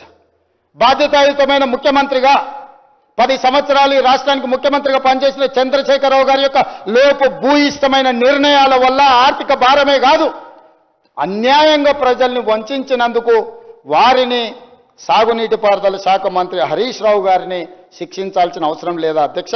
అదేవిధంగా serial number 20 Koil Sagar, Singur canal, Indira Sagar, Komaram Bheem, Chautapalli, Hanumanthareddy lift irrigation, Modikunta వాగు 25 ప్రాజెక్టులను నాడు కేంద్ర ప్రభుత్వం యూపీఏ చైర్పర్సన్ శ్రీమతి సోనియా గాంధీ గారి నేతృత్వంలో మన్మోహన్ సింగ్ గారు 25 ప్రాజెక్టులను మనకు 75% కేంద్ర ప్రభుత్వం నిధులు ఇచ్చే ప్రాజెక్టులను ఇస్తే దాన్ని మెజారిటీ ప్రాజెక్ట్స్ ఇవన్నీ తెలంగాణలో ఉన్నాయి అధ్యక్ష. ఇప్పుడు ఎందుకు చదివినిపించిన అంటే ఇవన్నీ తెలంగాణ ప్రాంతంలో మెజారిటీ ప్రాజెక్టులు, తెలంగాణ ప్రాజెక్టులకు 75% నిధులు ఇస్తామని కేంద్ర ప్రభుత్వం అంటే అవి తీసుకోకుండా ప్రాజెక్టులు మార్చి డిపిఆర్లు సబ్మిట్ చేయకుండా తప్పుదోవ పట్టించి ఈరోజు చంద్రశేఖరరావు గారు తెలంగాణకు ఒక గుదిబండగా శాశ్వత మరణ శాసనంగా రాసిన ప్రాజెక్టే కాళేశ్వరం ప్రాజెక్టు అధ్యక్ష. అందుకే డాక్టర్ బాబాసాహెబ్ అంబేద్కర్ గారి మీద వారికి ఉన్న కోపంతో ఆ పేరును తొలగించడమే కాదు, వారు అంచనాలు పెంచి 1,00,000 కోట్ల దోపిడీకి పాల్పడ్డాడు అధ్యక్ష. అధ్యక్ష, మనందరం గ్రామీణ ప్రాంతాల నుంచి వచ్చినాం. ఇక్కడ ఉన్న చాలామంది ఆగర్భ శ్రీమంతులమేం కాదు. వ్యవసాయానికో, పండుగలకో, ఇంట్లో ఉండే శుభకార్యాలకు ఎక్కడో ఒక దగ్గర అప్పు తెచ్చుకుంటుంటాం, తెలిసిన దగ్గర చేబదులు తీసుకుంటుంటాం. వీలైనంత తక్కువ మిత్తి ఉండే విధంగా ఎక్కువ కాలం చెల్లించడానికి సమయాన్ని తీసుకొని మనం అప్పులు చేస్తుంటాం అధ్యక్ష. కానీ ఘనత వహించిన చంద్రశేఖరరావు గారు చేసిన అప్పు గురించి ఒక నిమిషం కాళేశ్వరం ప్రాజెక్టు మీద నేను చెప్పాల్సిన అవసరం ఉంది అధ్యక్ష.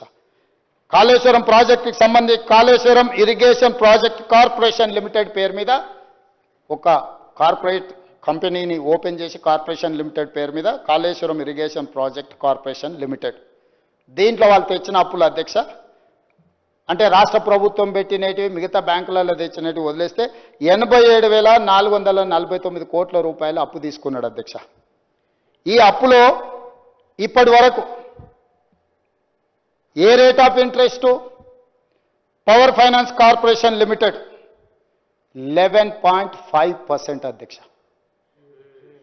అసలు 27,737 కోట్ల రూపాయలు పవర్ ఫైనాన్స్ కార్పొరేషన్ దగ్గర 11.5% మిత్తితో 14 సంవత్సరాల కాలానికి అప్పు తీసుకొచ్చిండు అధ్యక్ష.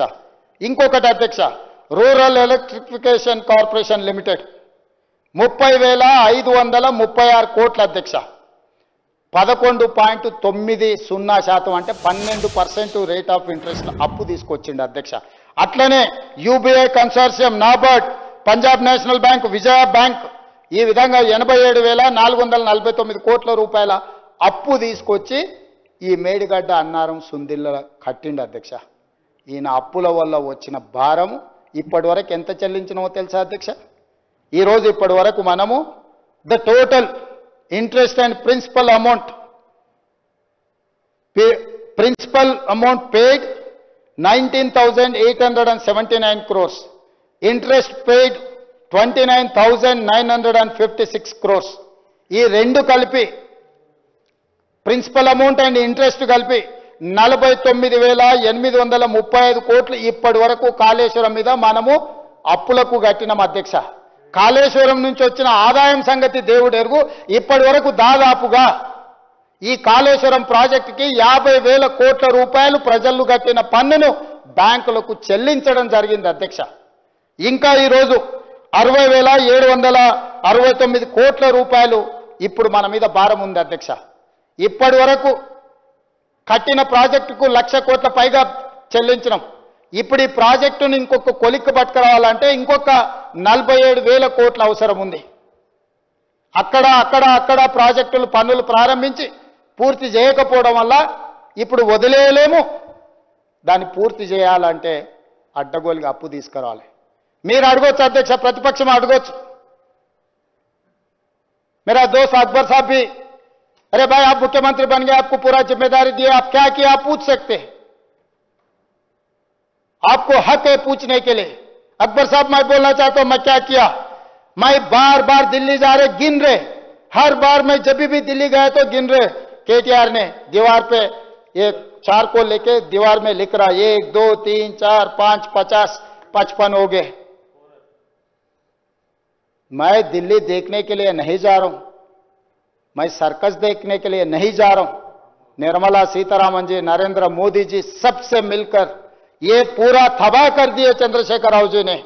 इसीलिए मैं रिक्वेस्ट किया तो मैं केंद्र सरकार से ये सैंक्शन लिए 26,000 करोड़ के लिए डेट रीस्ट्रक्चर करवा दिए. 26,540 करोड़ डेट रीस्ट्रक्चर वो लिए 11.90% रेट ऑफ इंटरेस्ट 14 साल के लिए.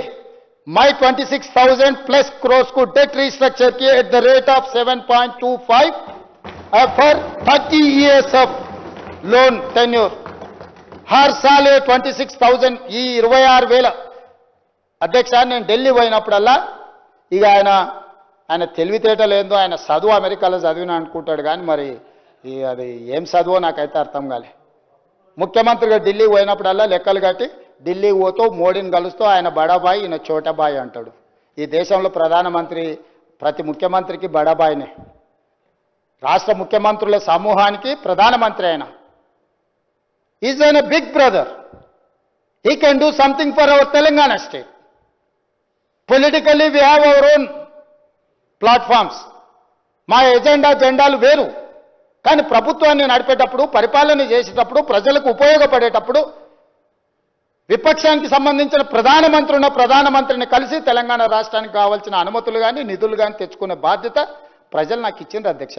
నాకు బేసిజాలు ఎందుకు అధ్యక్ష? ప్రధానమంత్రి నరేంద్ర మోడీ గారిని, నిర్మలా సీతారామన్ గారిని కలవడానికి, లేకపోతే ఇతర మంత్రులను కలవడానికి ఇతర దేశాలకు వెళ్తున్నాం అధ్యక్ష. మా రాష్ట్రానికి వచ్చి పెట్టుబడులు పెట్టమని. ఈ రాష్ట్రంలో ఉన్న చిన్న వాళ్ళని కలుస్తున్నాం అధ్యక్ష. మీరు పెట్టుబడులు పెట్టండి, మేము ప్రోత్సహిస్తామని. బ్యాంకుల దగ్గరికి వెళ్తున్నాం అధ్యక్ష. అయ్యా మాకు అప్పులు ఇవ్వండి, తక్కువ మిత్తికి ఇవ్వండి, మేము కష్టపడి ప్రాజెక్టులు కట్టి లాభాలు తెచ్చి మీకు చెల్లిస్తామని చేస్తున్నాం. ఒక భారత ప్రధానమంత్రిని కలిస్తే వచ్చిన తప్పేంది అధ్యక్ష? నేను కలవడం వల్ల 26,540 కోట్ల రూపాయలని డెట్ రీస్ట్రక్చర్ చేపించిన 11.90 రేట్ ఇంట్రెస్ట్ కు చంద్రశేఖరరావు తెస్తే 7.25% తగ్గించి 14 సంవత్సరాలతో కట్టాల్సిన అప్పును 30 సంవత్సరాలకు పొడిగించి ఇయాల నేను ఈ డెట్ రీస్ట్రక్చర్ 26,000 కోట్లు చేస్తేనే సంవత్సరానికి నాకు 4,000 కోట్ల రూపాయలు ఆదా అవుతున్నాయి అధ్యక్ష. 4,000 కోట్ల రూపాయలు ప్రతి సంవత్సరం నాకు మిగులుతుంది. 30 సంవత్సరాలు మిగిలితే 1,20,000 కోట్ల రూపాయలు మిగులుతాయి అధ్యక్ష, నాకు మిత్తి అసలు రూపంలో. ఇవాళ నేను కేంద్ర ప్రభుత్వాన్ని 2 లక్షల కోట్ల రూపాయలకు ఓన్లీ కాళేశ్వరం మీదనే 87,000 కోట్ల రూపాయలు తీసుకొచ్చిండు అధ్యక్ష. ఈ కాళేశ్వరం డెట్ రీస్ట్రక్చర్ చేసుకుంటే కూడా దాదాపుగా నాకు సంవత్సరానికి 13,000 కోట్ల రూపాయలు మిగులుతాయి అధ్యక్ష. అంటే ప్రతి నెల 1,000 కోట్ల పైన మిగిలితే హాస్టళ్లలో చదువుకునే పిల్లలకు మంచి భోజనం ఇవ్వచ్చు, మంచి చదువు చెప్పించవచ్చు, వాళ్ళకు బాత్రూములు లేవని, లేకపోతే ఫ్యాన్లు లేవని, పడుకోవడానికి దుప్పట్లు లేవని, కప్పుకోవడానికి దుప్పట్లు లేవని, తినడానికి ప్లేట్లు లేవని రోజు మనం చూస్తున్నాం కదా అధ్యక్ష. ప్రతి నెల 1,000 కోట్ల రూపాయలు ఇక్కడ నువ్వు చేసిన దుర్మార్గం దురాగతం వల్ల అత్యధికంగా చెల్లిస్తున్న వాటిని తగ్గించుకుంటే ప్రతి నెల 1,000 కోట్ల రూపాయలు నేను సేవింగ్ చేయగలిగితే ఈ 1,000 కోట్ల రూపాయలు మా ఎస్సీ ఎస్టీ బీసీ మైనారిటీ పిల్లలకు రెసిడెన్షియల్ స్కూళ్ళల్లో quality food, quality education, quality life ఇస్తే ఈ తెలంగాణ సమాజంలో ఉన్న 90% ఎస్సీ ఎస్టీ బీసీ మైనారిటీలకు నేను సేవలు అందించినోడిని, వాళ్ళ కుటుంబ సభ్యుడిగా నాకు గౌరవం దక్కుతుందా లేదా అధ్యక్ష? ఇవాళ నేను ఆ ప్రయత్నం చేస్తున్నా అధ్యక్ష.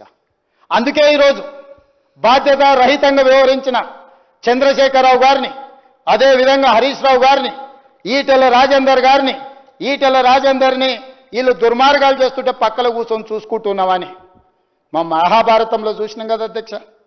ధృతరాష్ట్రుడు కళ్ళకు గంతలు కట్టుకొని కొడుకులు చేసే దుర్మార్గాలను, కుటుంబం చేసే దుర్మార్గాలను నియంత్రించకపోవడం వల్ల కౌరవ సామ్రాజ్యం మొత్తం సర్వనాశనం అయిపోయింది కదా అధ్యక్ష. ఈరోజు చంద్రశేఖరరావు గారు, హరీష్ రావు గారు చేస్తున్న అరాచకాలను, దుర్మార్గాలను ఈటెల రాజేందర్ గారు చూసుకుంటూ కూర్చున్నాడు. ఎక్కడ కూడా ఆపే ప్రయత్నం చేయలేదు ఆర్థిక మంత్రి కానీ. ఈ నివేదికలు రాశారు అధ్యక్ష. ఒక్కొక్కరు ఏం చేసిరో, చంద్రశేఖరరావు ఏం చేసిండు, హరీష్ రావు ఏం చేసిండు, ఈటెల రాజేందర్ ఏం చేయలేదు. వీళ్ళేమో దుర్మార్గాలు చేసిరు, ఈయనను దుర్మార్గాలు ఆపలేదు. ఇది అధ్యక్ష వీళ్ళ గురించి. మిగతా అధికారుల పేర్లు నేను చదవదలుచుకోలేదు అధ్యక్ష. చాలామంది ఐఏఎస్ అధికారులు, సాంకేతిక నిపుణులు అందరి గురించి నివేదికలో రాసిండ్రు అధ్యక్ష. మరి ఈ నేపథ్యంలో ఈరోజు ఏమీ చేయొద్దు, చర్చనే చేయొద్దు. ఇంతకుముందే మీకు చూపించిన విద్యుత్తుకు సంబంధించిన కమిషన్లో ఆనాటి జస్టిస్ ఎల్ నరసింహారెడ్డి గారు section 8B and section 8C కింద నోటీస్ ఇస్తే మాకు నోటీస్ ఇవ్వడానికి లేదు, ఇది కొట్టేయమని కోర్టుకు పోయి జస్టిస్ నరసింహారెడ్డికి అగనెస్ట్గా కోర్టులో కేసు వేసిండ్రు అధ్యక్ష. ఈరోజు Pinaki Chandra Ghose section 8B and 8C కింద నోటీస్ ఇవ్వలేదు కాబట్టి ఇది కూడా కొట్టేయండి అని కోర్టుకు పోయారు. కోర్టు అన్నది ఇప్పుడు కొట్టేసేంత అర్జెంట్ ఏం లేదు, ప్రభుత్వం ఏం చేస్తుందో చూద్దామని. ఆ తర్వాత నిన్న ఇంటరిమ్ అప్లికేషన్ వేసిండ్రు అధ్యక్ష. అసెంబ్లీలో చర్చ చేసిరు కానీ నన్ను మా మామని ఏం అనొద్దు, మేము దొంగతనాలు చేస్తూనే ఉంటాం, దోపిడీలు చేస్తూనే ఉంటాం. ఒక ఆయన ఎర్రవల్లిలో ఫామ్ హౌస్ 1000 ఎకరాల్లో కట్టుకుంటాడు, ఇంకొక ఆయన జన్వాడలో 25 ఎకరాలలో ఇంకొక ఆయన కట్టుకుంటాడు, ఒక ఆయన మోయినాబాద్లో కట్టుకుంటాడు, వాళ్ళ ఆడబిడ్డ శంకరపల్లిలో కట్టుకుంటుంది, సంతోష్రావు గారు ఇంకెక్కడో కట్టుకుంటారు. 100 ఎకరాల ఫామ్ హౌజులు, 1000 కోట్ల రూపాయల ఆస్తులు, టీవీలు, పేపర్లు, పెట్టుబడులు ఎక్కడి నుంచి వచ్చినాయి అధ్యక్ష? తెలంగాణ రాష్ట్రానికి 8,29,000 కోట్ల రూపాయల అప్పెట్లు వస్తుంది 10 ఏళ్లల్లా. దాదాపుగా 1,00,000 కోట్ల రూపాయల ఆస్తి ఎట్లు వస్తుంది మీకు? ఆ టెక్నిక్ ఏందో తెలంగాణలో 18 ఏళ్ళు పైబడి 35 ఏళ్ళ లోపల ఉన్న వాళ్ళు 65% జనాభా ఉన్నారు. గా యువకులకు కూడా గా విద్య నేర్పిస్తే తెలంగాణ రాష్ట్రం నిమిషాల మీద $1 ట్రిలియన్ ఎకానమీకి రాదా అధ్యక్ష? మీ పిల్లలకే ఎందుకు ఆ నైపుణ్యం ఉంది? మీ పిల్లలే ఎందుకు ఇంత వేగంగా 1000 కోట్ల రూపాయలు సంపాదించిండ్రు? 100 ఎకరాల ఫామ్ హౌస్లు ఎక్కడి నుంచి వచ్చినాయి? భవనాలు ఎక్కడి నుంచి వచ్చినాయి? బంజారా హిల్స్లో ఆస్తులు ఎక్కడి నుంచి వచ్చినాయి? ఈరోజు ఈ కమిషన్ రిపోర్ట్ మీద ఎంక్వైరీ జరిగితే, ఇంతకుముందు పాల్వాయి హరీష్ బాబు గారు అడిగారు, మురళీధరరావు గారు ఆస్తి లేకపోతే సిఈ గారు ఆస్తి, ఈ గారు ఆస్తి 100 కోట్లు ఉంది, సిఈ గారు ఆస్తి 100 కోట్లు ఉంటే సీఎం గారు ఆస్తి ఎంత ఉందని వారు అడిగారు. ఆ ఎంతుంది తేల్చనికనే ఈరోజు విచారణ చేద్దామంటున్నాం అధ్యక్ష.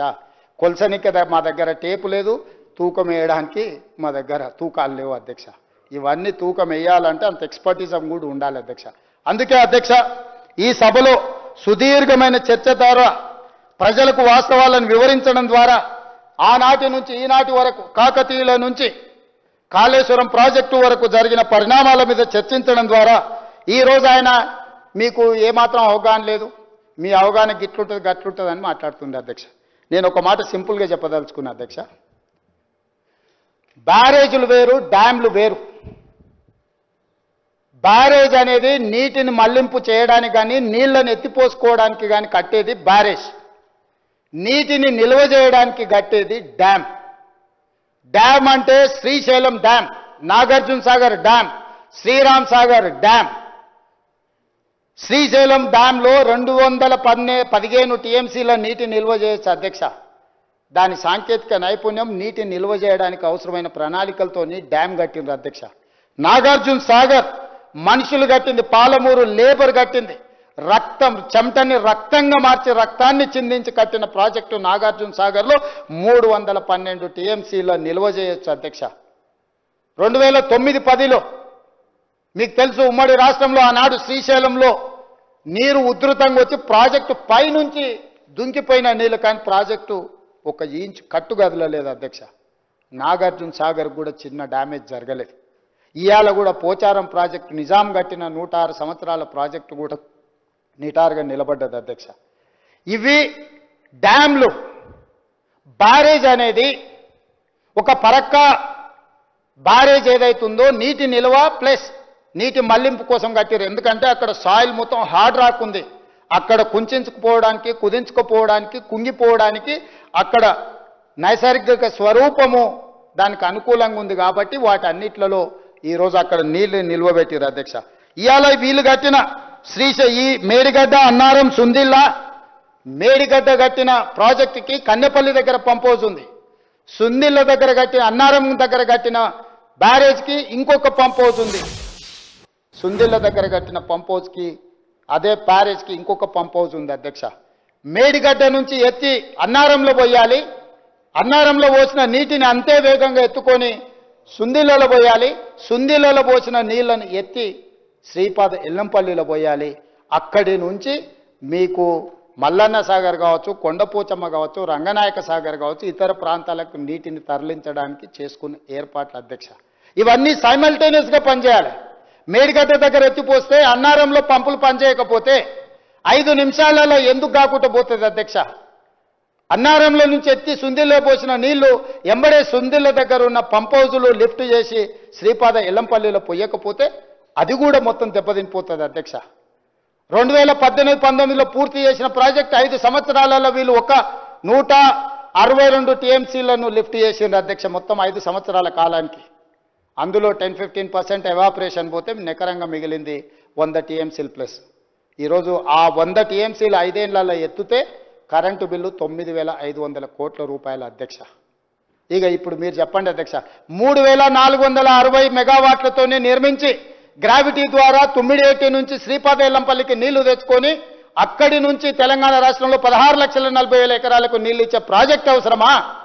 8,450 మెగావాట్లతోని మేడిగడ్డ, అన్నారం, సుందిల్ల దగ్గర లిఫ్టులు చేసి పంప్ హౌజులు పెంచి కాంట్రాక్టులు పంచి 1,000 కోట్లు కొల్లగొట్టి ఈరోజు తెలంగాణ సమాజానికి ఒక గుదిబండగా మార్చిన కాళేశ్వరం ప్రాజెక్టులో మీరు చేసిన అవినీతి పట్ల విచారణనే జరగొద్దు అని ఈరోజు అడ్డుపడితే దీన్ని ఏ రకంగా తీసుకోవాలి అధ్యక్ష?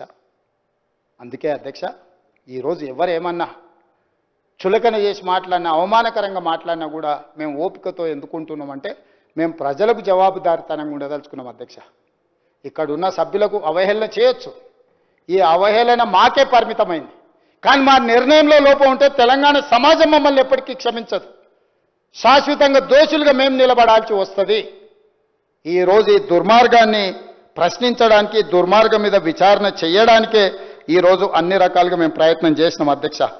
నేను వివరణ ఇచ్చే ముందే నీటి లభ్యత ఎట్లుంది, నిధుల లభ్యత ఎట్లుంది, ప్రాజెక్టులు పేరు మార్చి, ఊరు మార్చి, అంచనాలు మార్చి పాల్పడ్డ అవినీతి మీద అన్ని రకాల వివరాలు నేనే కాదు, బట్టి విక్రమార్క గారు, శ్రీధర్ బాబు గారు, ముఖ్యంగా మా ఉత్తమ్ కుమార్ రెడ్డి గారు అన్ని వివరాలను సంపూర్ణంగా ఈ సభలో నిజంగా మా మిగతా మంత్రులు, సభ్యులందరూ కూడా మాట్లాడినరు.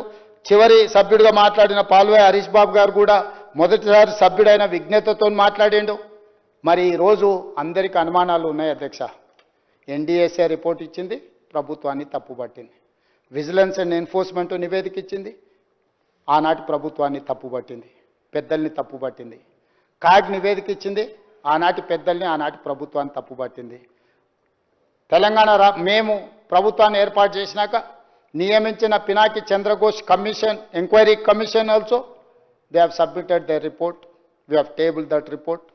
They are finding faults with Chandrasekhar Rao, Harish Rao gar and other political executives, executive officers and engineers and agencies. ఇన్ని రకాల మల్టిపుల్ కాంప్లికేషన్స్ ఉన్నాయి అధ్యక్ష. అందుకే రాష్ట్ర ప్రభుత్వం మా పరిధిలో ఉన్న విచారణ సంస్థ ఏది చేసినా ప్రతిరోజు ఇదే చర్చ జరుగుతుంది. కోపంతోనో కక్షాపూరితంగానో గతంలో మాకు వాళ్లకున్న వైరుధ్యాల వల్లనో కక్ష సాధింపు చర్యలలో భాగంగా ఈ ప్రభుత్వం వ్యవహరిస్తుందని మా చిత్తశుద్ధిని అనుమానించే విధంగా, అపోహలు కల్పించే విధంగా వాళ్ళు మాట్లాడదలుచుకున్నారు అధ్యక్ష. అందుకే ఈరోజు శశభిషలకు తావు లేకుండా ఒక స్పష్టమైన నిర్దిష్టమైన కార్యాచరణతోని రాష్ట్ర ప్రభుత్వం ముందుకు వెళ్ళాలనుకుంటుంది. ఇంత రాత్రి అయిన ఈ చర్చ చేసినాం అధ్యక్ష. కాళేశ్వరం ప్రాజెక్టులోని మేడిగడ్డ, అన్నారం, సుందిళ్ల బ్యారేజీల నిర్మాణంలో జరిగిన అవకతవకలు, ప్రజాధనాన్ని దుర్వినియోగం చేయడం, అవినీతి ఆరోపణలపై విచారణ జరిపేందుకు తెలంగాణ రాష్ట్ర ప్రభుత్వం సుప్రీంకోర్టు మాజీ న్యాయమూర్తి జస్టిస్ శ్రీ పినాకి చంద్రఘోష్ను విచారణ కమిషన్ను నియమించడం జరిగింది. విచారణ కమిషన్ తన నివేదికను జూలై 31, 2025న ప్రభుత్వానికి సమర్పించింది. ఆగస్టు 4, 2025న జరిగిన మంత్రిమండలి సమావేశంలో ఈ నివేదికను ఆమోదించింది. తదుపరి చర్చ జరిపేందుకు అసెంబ్లీలో ప్రవేశపెట్టాలని మంత్రిమండలి చేసిన తీర్మానం ప్రకారం ఈరోజు ఈ నివేదికపై ఈరోజు ఈ శాసనసభలో చర్చ జరిగింది. నిన్న మొదలై ఈరోజు వరకు చర్చ చేసినాం అధ్యక్ష. నాకు తెలిసి చరిత్రలో చాలా అరుదైన సందర్భము, 1 తారీఖుతో మొదలై ఇంకొక తారీఖు వరకు చర్చ జరగడం ఒకే అంశం మీద అనేది. అందుకే రిటైర్డ్ జస్టిస్ పిసి ఘోష్ విచారణ కమిషన్ తమ నివేదికలో క్రిమినల్ చర్యలకు అర్హమైన అనేక లోపాలు, అవకతవకలను గుర్తించింది. నిర్లక్ష్యం, దురుద్దేశం, ఉద్దేశపూర్వకంగా వాస్తవాలను తొక్కిపెట్టడం, ఆర్థిక అవకతవకల వంటి అంశాలను ప్రస్తావించింది. 3 బ్యారేజీల నిర్మాణంలో తప్పు జరిగిందని, అసలు ప్లానింగ్ లేదని కమిషన్ తేల్చి చెప్పింది అధ్యక్ష. National dam safety authority NDSA నివేదిక ప్రకారం మేడిగడ్డ బ్యారేజ్ వైఫల్యానికి ప్లానింగ్, డిజైన్, క్వాలిటీ కంట్రోల్ లోపాలు కారణమని తేలింది. నాణ్యత, నిర్వహణ సరిగా లేకపోవడం వల్ల నిర్మాణంలో లోపాలు ఏర్పడ్డాయని ఎన్డీఎస్ఏ గుర్తించింది. ఈ అంశాలన్నింటిపై లోతుగా మరింత సమగ్రంగా దర్యాప్తు చేయాల్సిన అవసరాన్ని ఎన్డీఎస్ఏ విచారణ కమిషన్ నివేదికలు స్పష్టం చేశాయి. ఈ ప్రాజెక్టులో అంతర్రాష్ట్ర అంశాలు, కేంద్ర రాష్ట్ర ప్రభుత్వాలకు చెందిన వివిధ శాఖలు, ఏజెన్సీలు పాలు పంచుకున్నాయి. ప్రాజెక్టు డిజైన్, నిర్మాణం, ఫైనాన్సింగ్లో రాప్కోస్ వంటి కేంద్ర ప్రభుత్వ రంగ సంస్థలు, పిఎఫ్సి, ఆర్ఈసి వంటి ఆర్థిక సంస్థలు పాలు పంచుకున్నందున ఈ కేసును సెంట్రల్ బ్యూరో ఆఫ్ ఇన్వెస్టిగేషన్కి అప్పగించడం సముచితము. అందుకే ఈ కేసు దర్యాప్తును సెంట్రల్ బ్యూరో ఆఫ్ ఇన్వెస్టిగేషన్కు అప్పగించడానికి సభ నిర్ణయం తీసుకుంటున్నది తమ అనుమతితో అధ్యక్ష. ఎన్నో రకాల అంశాలు, విచారణ అర్హమైన విషయాలు ఇందులో ఉండడం వల్ల సిబిఐ ఎంక్వైరీకి మా ప్రభుత్వం ఆదేశాలు జారీ చేయనైనది. ఈ సభ దీన్ని ఏకగ్రీవంగా ఆమోదించి సిబిఐ ఎంక్వైరీలో ఊరు, పేరు, అంచనాలు మార్చి దోచుకున్న వాళ్ళందరినీ శిక్షించడానికి అవసరమైన నిజాయితీతో కూడుకున్న విచారణ జరగాలని ఆశిస్తూ తమరి దగ్గర సెలవు తీసుకుంటున్న అధ్యక్ష.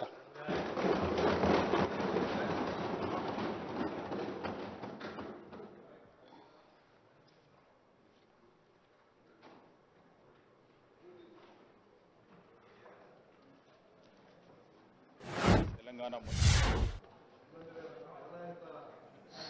6th session statement statistics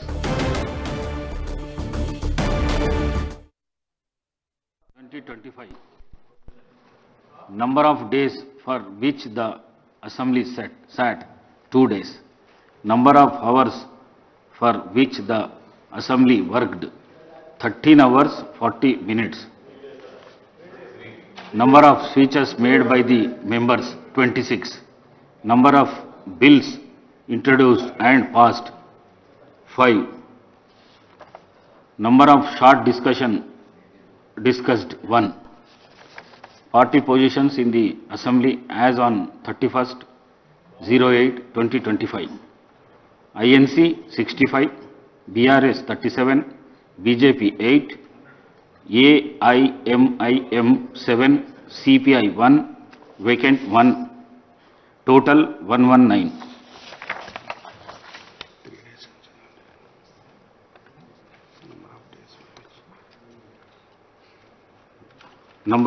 Number of days which the Assembly sat, 3 days. Now, with the consent of the House, I urgent the House sine die.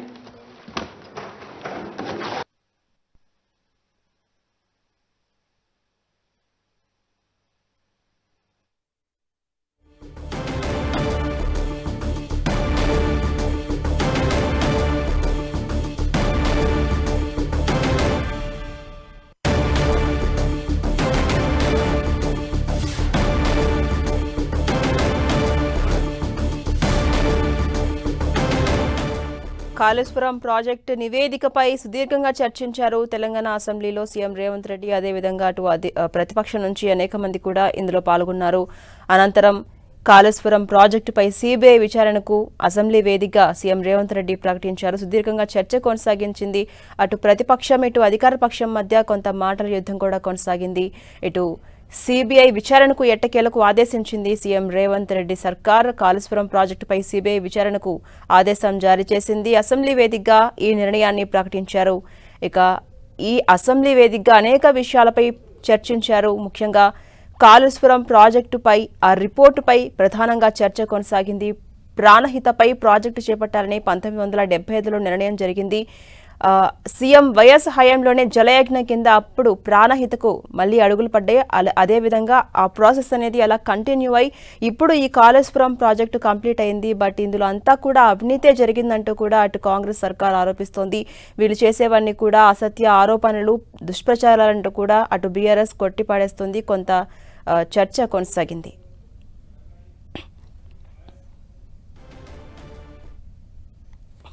ప్రాజెక్టులో అంతర్రాష్ట్ర అంశాలు, కేంద్ర రాష్ట్ర ప్రభుత్వాలకు చెందిన వివిధ శాఖలు, ఏజెన్సీలు పాలు పంచుకున్నాయి. ప్రాజెక్టు డిజైన్, నిర్మాణం, ఫైనాన్సింగ్లో వ్యాప్కోస్ వంటి కేంద్ర ప్రభుత్వ రంగ సంస్థలు, పిఎఫ్సి, ఆర్ఈసి వంటి ఆర్థిక సంస్థలు పాలు పంచుకున్నందున ఈ కేసును సెంట్రల్ బ్యూరో ఆఫ్ ఇన్వెస్టిగేషన్కి అప్పగించడం సముచితము. అందుకే ఈ కేసు దర్యాప్తును సెంట్రల్ బ్యూరో ఆఫ్ ఇన్వెస్టిగేషన్కు అప్పగించడానికి సభ నిర్ణయం తీసుకుంటున్నది తమ అనుమతితో అధ్యక్ష.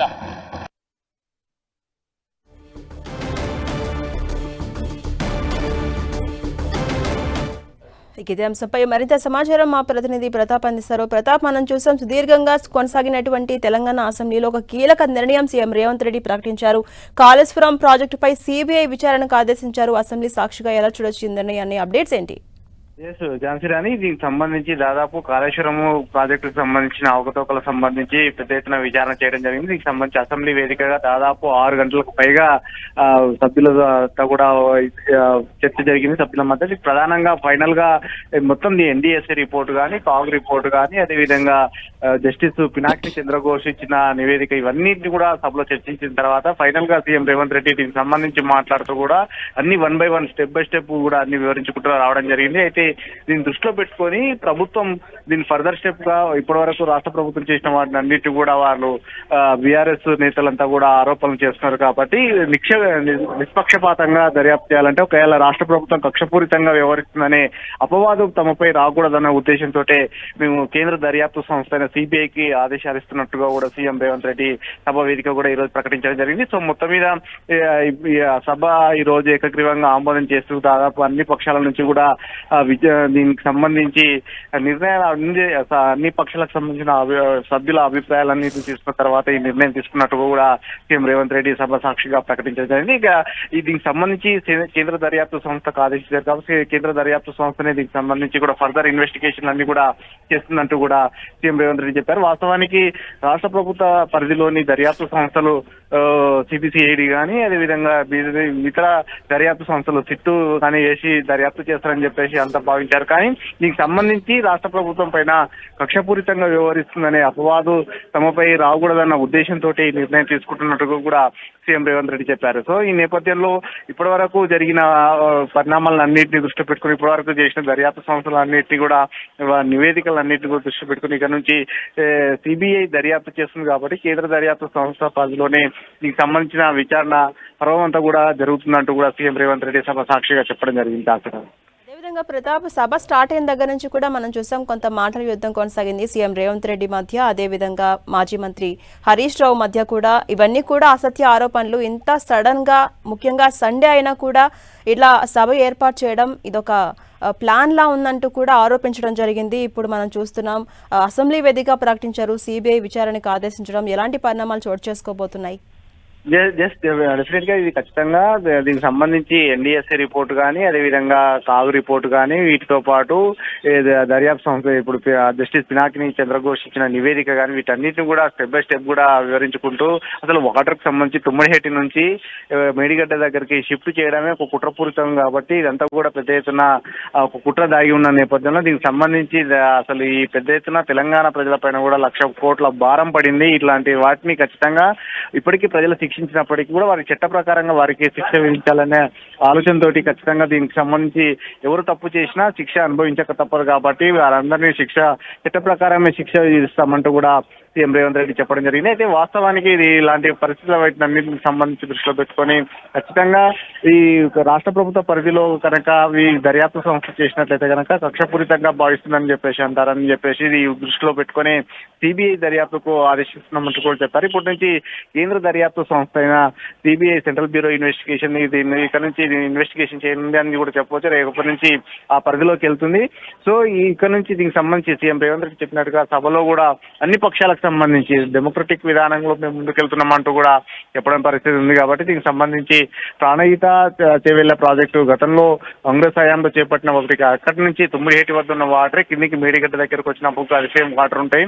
కానీ కేవలం అక్కడి నుంచి ఇక్కడికి చేయడం వల్ల ఎలాంటి ప్రజాధనం దుర్వినియోగం అయింది, ఎంత నష్టం జరిగింది అనేది కూడా అన్ని వివరించి కూడా జరిగింది. ఎత్తిపోతల పథకాలకు సంబంధించి కూడా ఒకవేళ తుమ్మిడిహెట్టి దగ్గర నిర్మించినట్లయితే కేవలం 20 పంపులతోటి వాటర్ ను లిఫ్ట్ చేసే అవకాశం ఉంటుంది. కానీ ఇప్పుడు మేడిగడ్డకు దాన్ని అక్కడి నుంచి లిఫ్ట్ చేయడం ద్వారా 26 పంపులను లిఫ్ట్ చేయాల్సి వస్తుంది. అక్కడ నుంచి తుమ్మిడిహెట్టి ద్వారా కేవలం 5,000 మెగావాట్ల విద్యుత్ ఉపయోగం అయితే ఇక్కడ కనుక 9,000 మెగావాట్ల విద్యుత్ ఉపయోగం కావాల్సి వస్తుందంటూ కూడా అన్ని గణాంకాలను వివరించడం. ఈ మొత్తం మీద ఇది ఇప్పటి వరకు కేవలం ఈ 5 సంవత్సరాలలో 150 టీఎంసీలు మాత్రమే నీటిని లిఫ్ట్ చేయడం జరిగిందంటూ కూడా గణాంకాలను వివరించారు. ఇది పూర్తి స్థాయిలో వినియోగం నీటి ఆవిరి లెక్కలు కనుక పక్కన పెట్టినైతే కేవలం 100 టీఎంసీలు మాత్రమే వినియోగంలోకి వచ్చాయి. కాబట్టి అసలు ఈ ప్రాజెక్టుకు సంబంధించిన దానిపైన కూడా సమగ్రంగా మరింత లోతైన దర్యాప్తు చేయాలి. దీనికి సంబంధించి ఎవరెవరు ఏ విధంగా కుట్ర జరిగిందనే దానిపైన కూడా ఇప్పటికే నివేదికలు కూడా కమిషన్ ఘోష్ నివేదికలు అయితే ఇవ్వడం జరిగింది. మాజీ సీఎం కేసీఆర్ తో పాటు హరీష్ రావు కానీ ఈటల రాజేందర్ కానీ పలువురు ఐఏఎస్ అధికారులతో పాటు మరికొంతమంది పాత్ర ఉందంటూ కూడా ఇందులో ఇప్పటికే వచ్చింది. కాబట్టి దీనికి సంబంధించి ఇన్వెస్టిగేషన్ టీం సిబిఐ లాంటి సంస్థ దర్యాప్తు చేసి మరింత వారిపైన కూడా క్రిమినల్ చర్యలకు కూడా శ్రీకారం చుట్టాలని చెప్పేసి సో మొత్తం మీద ఇప్పుడు ఎవరెవరి పాత్ర ఉందనేది మరింత లోతుగా దర్యాప్తు చేసేందుకు సెంట్రల్ దర్యాప్తు సంస్థ అయిన సిబిఐకి అప్పగిస్తున్నట్టుగా కూడా సీఎం రేవంత్ రెడ్డి సభ సాక్షిగా చెప్పారు. కాబట్టి ఇక్కడ నుంచి సిబిఐ ఎలాంటి నిర్ణయం తీసుకుంటే సిబిఐ దర్యాప్తు ఏ కోణం నుంచి ఎక్కడి నుంచి స్టార్ట్ అవుతుంది అనేది కూడా ఇప్పుడు ఇంట్రెస్టింగ్ గా మారిందని కూడా చెప్పొచ్చు. ఎందుకంటే ఇప్పటి వరకు బీఆర్ఎస్ నేతలంతా కానీ దీనికి సంబంధించి రాష్ట్ర ప్రభుత్వం కక్షపూరితంగా వ్యవహరిస్తుందని కూడా చెప్పారు. కాబట్టి ఇక్కడ నుంచి సిబిఐ దీనికి సంబంధించి ఏ విధంగా ముందుకెళ్తుందనేది కూడా చూడాల్సింది. మరోవైపు ఈరోజు బీజేపీ కూడా సభలో ఖచ్చితంగా దీనికి సంబంధించి సిబిఐ దర్యాప్తుకు ఆదేశించాలని కూడా బీజేఎల్పీ నేత మహేశ్వర్ రెడ్డి కూడా డిమాండ్ చేశారు. ఆయన డిమాండ్ ప్రకారంగా అన్నిటిని కూడా దృష్టిలో పెట్టుకుని పరిగణలోకి తీసుకొని ప్రభుత్వం ఈ నిర్ణయం తీసుకుని చెప్పుకోవచ్చు. సో ఇప్పటి నుంచి రేపటి నుంచి చేసే సిబిఐ దర్యాప్తుకు సంబంధించి ఏ విధంగా రియాక్ట్ అవుతుంది బీఆర్ఎస్ అనేది కూడా చూడాల్సి ఉంటుంది. ఎందుకంటే దీనికి సంబంధించి దర్యాప్తు విషయానికి సంబంధించి సిబిఐ ఏ కోణం నుంచి స్టార్ట్ చేస్తుంది అనేది కూడా కాస్త ఇంట్రెస్టింగ్ మారిందని కూడా చెప్పొచ్చు. విధంగా ఇప్పటి వరకు జరిగినటువంటి విచారణ కావచ్చు, అదే విధంగా వచ్చిన రిపోర్ట్ అంతా కూడా ఒక ఎత్తు. ఇప్పుడు సిబిఐ రంగంలోకి దిగితే విచారణ కానీ చర్యలు కానీ వేరే విధంగా ఉండబోతున్నాయని చెప్పి ఒక గట్టిగా సంకేతం అయితే వినిపిస్తోంది. అసలు సిబిఐ రంగంలోకి దిగితే ముందు ఎవరిని విచారించే ఛాన్స్ కనిపిస్తోంది ప్రతాప్? స్టెప్ బై స్టెప్ మాత్రం ఖచ్చితంగా తీసుకునే అవకాశం ఉంటుంది. ఇది కూడా సేమ్ ఇప్పటి వరకు కొన్ని నివేదికలు కూడా వచ్చినాయి కాబట్టి ఎన్డీఎస్సీ రిపోర్ట్ కానీ, ఎందుకంటే డ్యామ్ ఫస్ట్ టైం అంటే మేడిగడ్డ పిల్లలు కుంగినప్పుడు ఎఫ్ఐఆర్ రిపోర్ట్ గా దాని పరిగణలోకి తీసుకుంటుందా అనేది కూడా సిబిఐ ఎక్కడి నుంచి స్టార్ట్ చేస్తుంది అనేది కూడా ఇంట్రెస్టింగ్ పాయింట్. లేదంటే వాళ్ళే స్వయంగా కేసు స్టార్ట్ చేసి అక్కడ నుంచి చేస్తారా? ఎందుకంటే గతంలోనే ఒక కేసు నమోదైంది కాబట్టి దాన్ని అక్కడ నుంచి ఇన్వెస్టిగేషన్ స్టార్ట్ చేసుకుంటూ వస్తారా, లేదంటే దీనికి సంబంధించి ఎక్కడి నుంచి ఏ విధంగా కుట్రకోణం ఉందనేది కూడా కాస్త ఇంట్రెస్టింగ్ ఉందని చెప్పుకోవచ్చు. ముఖ్యంగా దీనికి సంబంధించి ఇప్పటి వరకు దర్యాప్తు సంస్థలు ఏవైతే ఎన్డీఎస్ఏ రిపోర్ట్ కానీ, అదేవిధంగా పినాకిని చంద్రఘోష్ ఇచ్చిన కమిషన్ నివేదిక కానీ, కాగ్ రిపోర్ట్ కానీ, వీటినన్నిటి కూడా ఖచ్చితంగా పరిగణలోకి తీసుకొని ఆ సిబిఐ దర్యాప్తు కూడా ముందుకెళ్లే అవకాశం ఉంది. ఎందుకంటే ఇప్పటి వరకు దీనికి సంబంధించి ఒక స్టడీ అయితే జరిగింది కాబట్టి, ఎందుకంటే కొన్ని సంస్థలు దానిపైన నిపుణుల కమిటీలు కూడా దీని మీద స్టడీ చేసిన పరిస్థితి ఉంది. ఎందుకంటే నేషనల్ డ్యామ్ సేఫ్టీ అథారిటీ అనేది కూడా కేంద్ర దర్యాప్తు సంస్థకు సంబంధించింది కాబట్టి ఇప్పటికే ఆ ఎన్డీఎస్ఏ కూడా ఒక రిపోర్ట్ కూడా ఫుల్ రిపోర్ట్ కూడా ఇవ్వడం జరిగింది.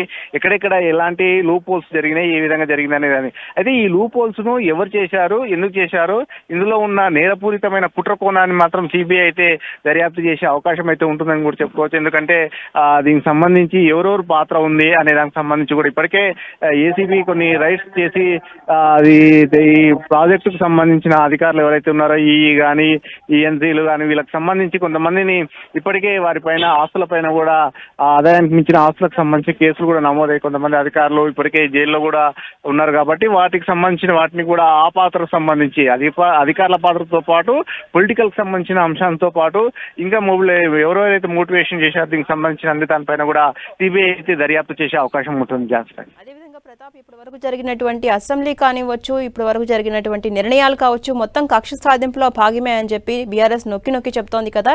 ఇప్పుడు ఈ నిర్ణయం పట్ల అటు బీఆర్ఎస్ స్పందించే అవకాశం ఉందా? ఎలాంటి స్టెప్ తీసుకునే ఛాన్స్ కనిపిస్తోంది? డెఫినెట్ గా దీనికి సంబంధించి ఈ రోజు సభలో జరిగిన ఒక ఇన్సిడెంట్ కాస్త ఇంట్రెస్టింగ్ గా జరిగిన పరిణామాలను కూడా హరీష్ రావు కూడా కోట్ చేయడం జరిగింది.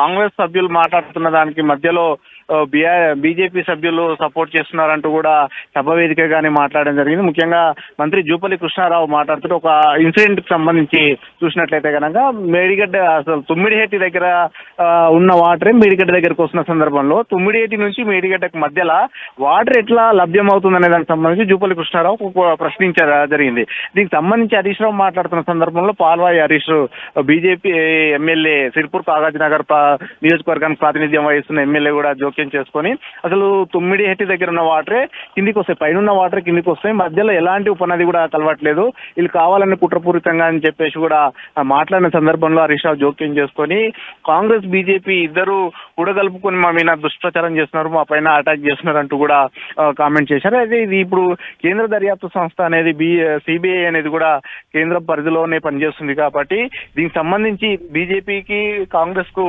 మళ్ళీ ముడిపెట్టి బీఆర్ఎస్ పొలిటికల్ అటాక్ చేసే అవకాశాలు కూడా లేకపోలేదని చెప్పుకోవచ్చు. ఎందుకంటే ఇప్పటికే బడే భయ్యా చోటే భయ్యా అంటూ కూడా కామెంట్స్ చేస్తున్న పరిస్థితి. ఎందుకంటే మోడీని సీఎం రేవంత్ రెడ్డి బడే భయ్యాని చేస్తున్న కామెంట్స్ ఈ రోజు సభ వేదిక కూడా అసెంబ్లీ వేదిక కూడా బడే భయ్యా అంటూ కూడా కామెంట్ చేశారు. కాబట్టి దీన్ని దృష్టిలో పెట్టుకొని ఇద్దరు కలిసి పొలిటికల్ గా తమపై అటాక్ చేసేందుకు ఈ విధంగా చేస్తున్నారని కూడా ఆరోపణలు వచ్చే అవకాశం ఉందని కూడా చూడొచ్చు. Right, thank you Pratap. ఈ ప్రాజెక్టులో అంతర్రాష్ట్ర అంశాలు, కేంద్ర రాష్ట్ర ప్రభుత్వాలకు చెందిన వివిధ శాఖలు, ఏజెన్సీలు పాలు పంచుకున్నాయి. ప్రాజెక్టు డిజైన్, నిర్మాణం, ఫైనాన్సింగ్లో రాప్కోస్ వంటి కేంద్ర ప్రభుత్వ రంగ సంస్థలు, పిఎఫ్సి, ఆర్ఈసి వంటి ఆర్థిక సంస్థలు పాలు పంచుకున్నందున ఈ కేసును సెంట్రల్ బ్యూరో ఆఫ్ ఇన్వెస్టిగేషన్ కి అప్పగించడం సముచితము. అందుకే ఈ కేసు దర్యాప్తును సెంట్రల్ బ్యూరో ఆఫ్ ఇన్వెస్టిగేషన్ కు అప్పగించడానికి సభ నిర్ణయం తీసుకుంటున్నది తమ అనుమతితో. ఇక సిబిఐ విచారణకు ఆదేశించే ముందు బీఆర్ఎస్ పై సీఎం రేవంత్ రెడ్డి ఫైర్ అయ్యారు. 10 ఏళ్ల పాలనలో రాష్ట్రాన్ని మొత్తం దోచుకున్నారని ఆరోపించారు. బీఆర్ఎస్ కట్టిన కాళేశ్వరం 3 ఏళ్లలోనే కూలిందన్నారు. కాళేశ్వరం పేరుతో ప్రజాధనం దుర్వినియోగం చేశారంటూ అసెంబ్లీలో సీఎం రేవంత్ రెడ్డి మండిపడ్డారు. చంద్రశేఖరరావు గారు తుమ్మిడేటి నుంచి మేడిగడ్డకు మార్చడానికి ప్రధానమైన నిర్ణయాలు మొత్తం చంద్రశేఖరరావు గారే తీసుకున్నారు. దీనికి ప్రధానమైన కారణం చంద్రశేఖరరావు గారు అని నివేదికలు చెప్పినారు అధ్యక్ష. నేను స్థూలంగా చెప్పదలుచుకున్నా. సాంకేతిక నిర్ణయాలు సీకెంట్ పైల్స్ కట్ ఆఫ్ టెక్నాలజీకి ఇండియన్ స్టాండర్డ్ అంటే ఇప్పుడు ఏదైతే సాంకేతిక నైపుణ్యంతో నిర్మించిందో ఇండియన్ స్టాండర్డ్స్లో దానికి ఏం రికగ్నేషన్ లేదు అధ్యక్ష. టెక్నాలజీని మార్చింది హరీష్ రావు గారు. అంటే ఒక విధంగా నిర్మించాల్సిన సాంకేతిక నైపుణ్యాన్ని ఇంకొక విధంగా మార్చడం ద్వారా ఈ రోజు అది కుప్పగూలడానికి కారణమైంది అధ్యక్ష. బాధ్యత రహితంగా వ్యవహరించిన చంద్రశేఖరరావు గారిని, అదేవిధంగా హరీష్ రావు గారిని, ఈటెల రాజేందర్ని వీళ్ళు దుర్మార్గాలు చేస్తుంటే పక్కన కూర్చొని చూసుకుంటున్నామని మా మహాభారతంలో చూసినాం కదా అధ్యక్ష.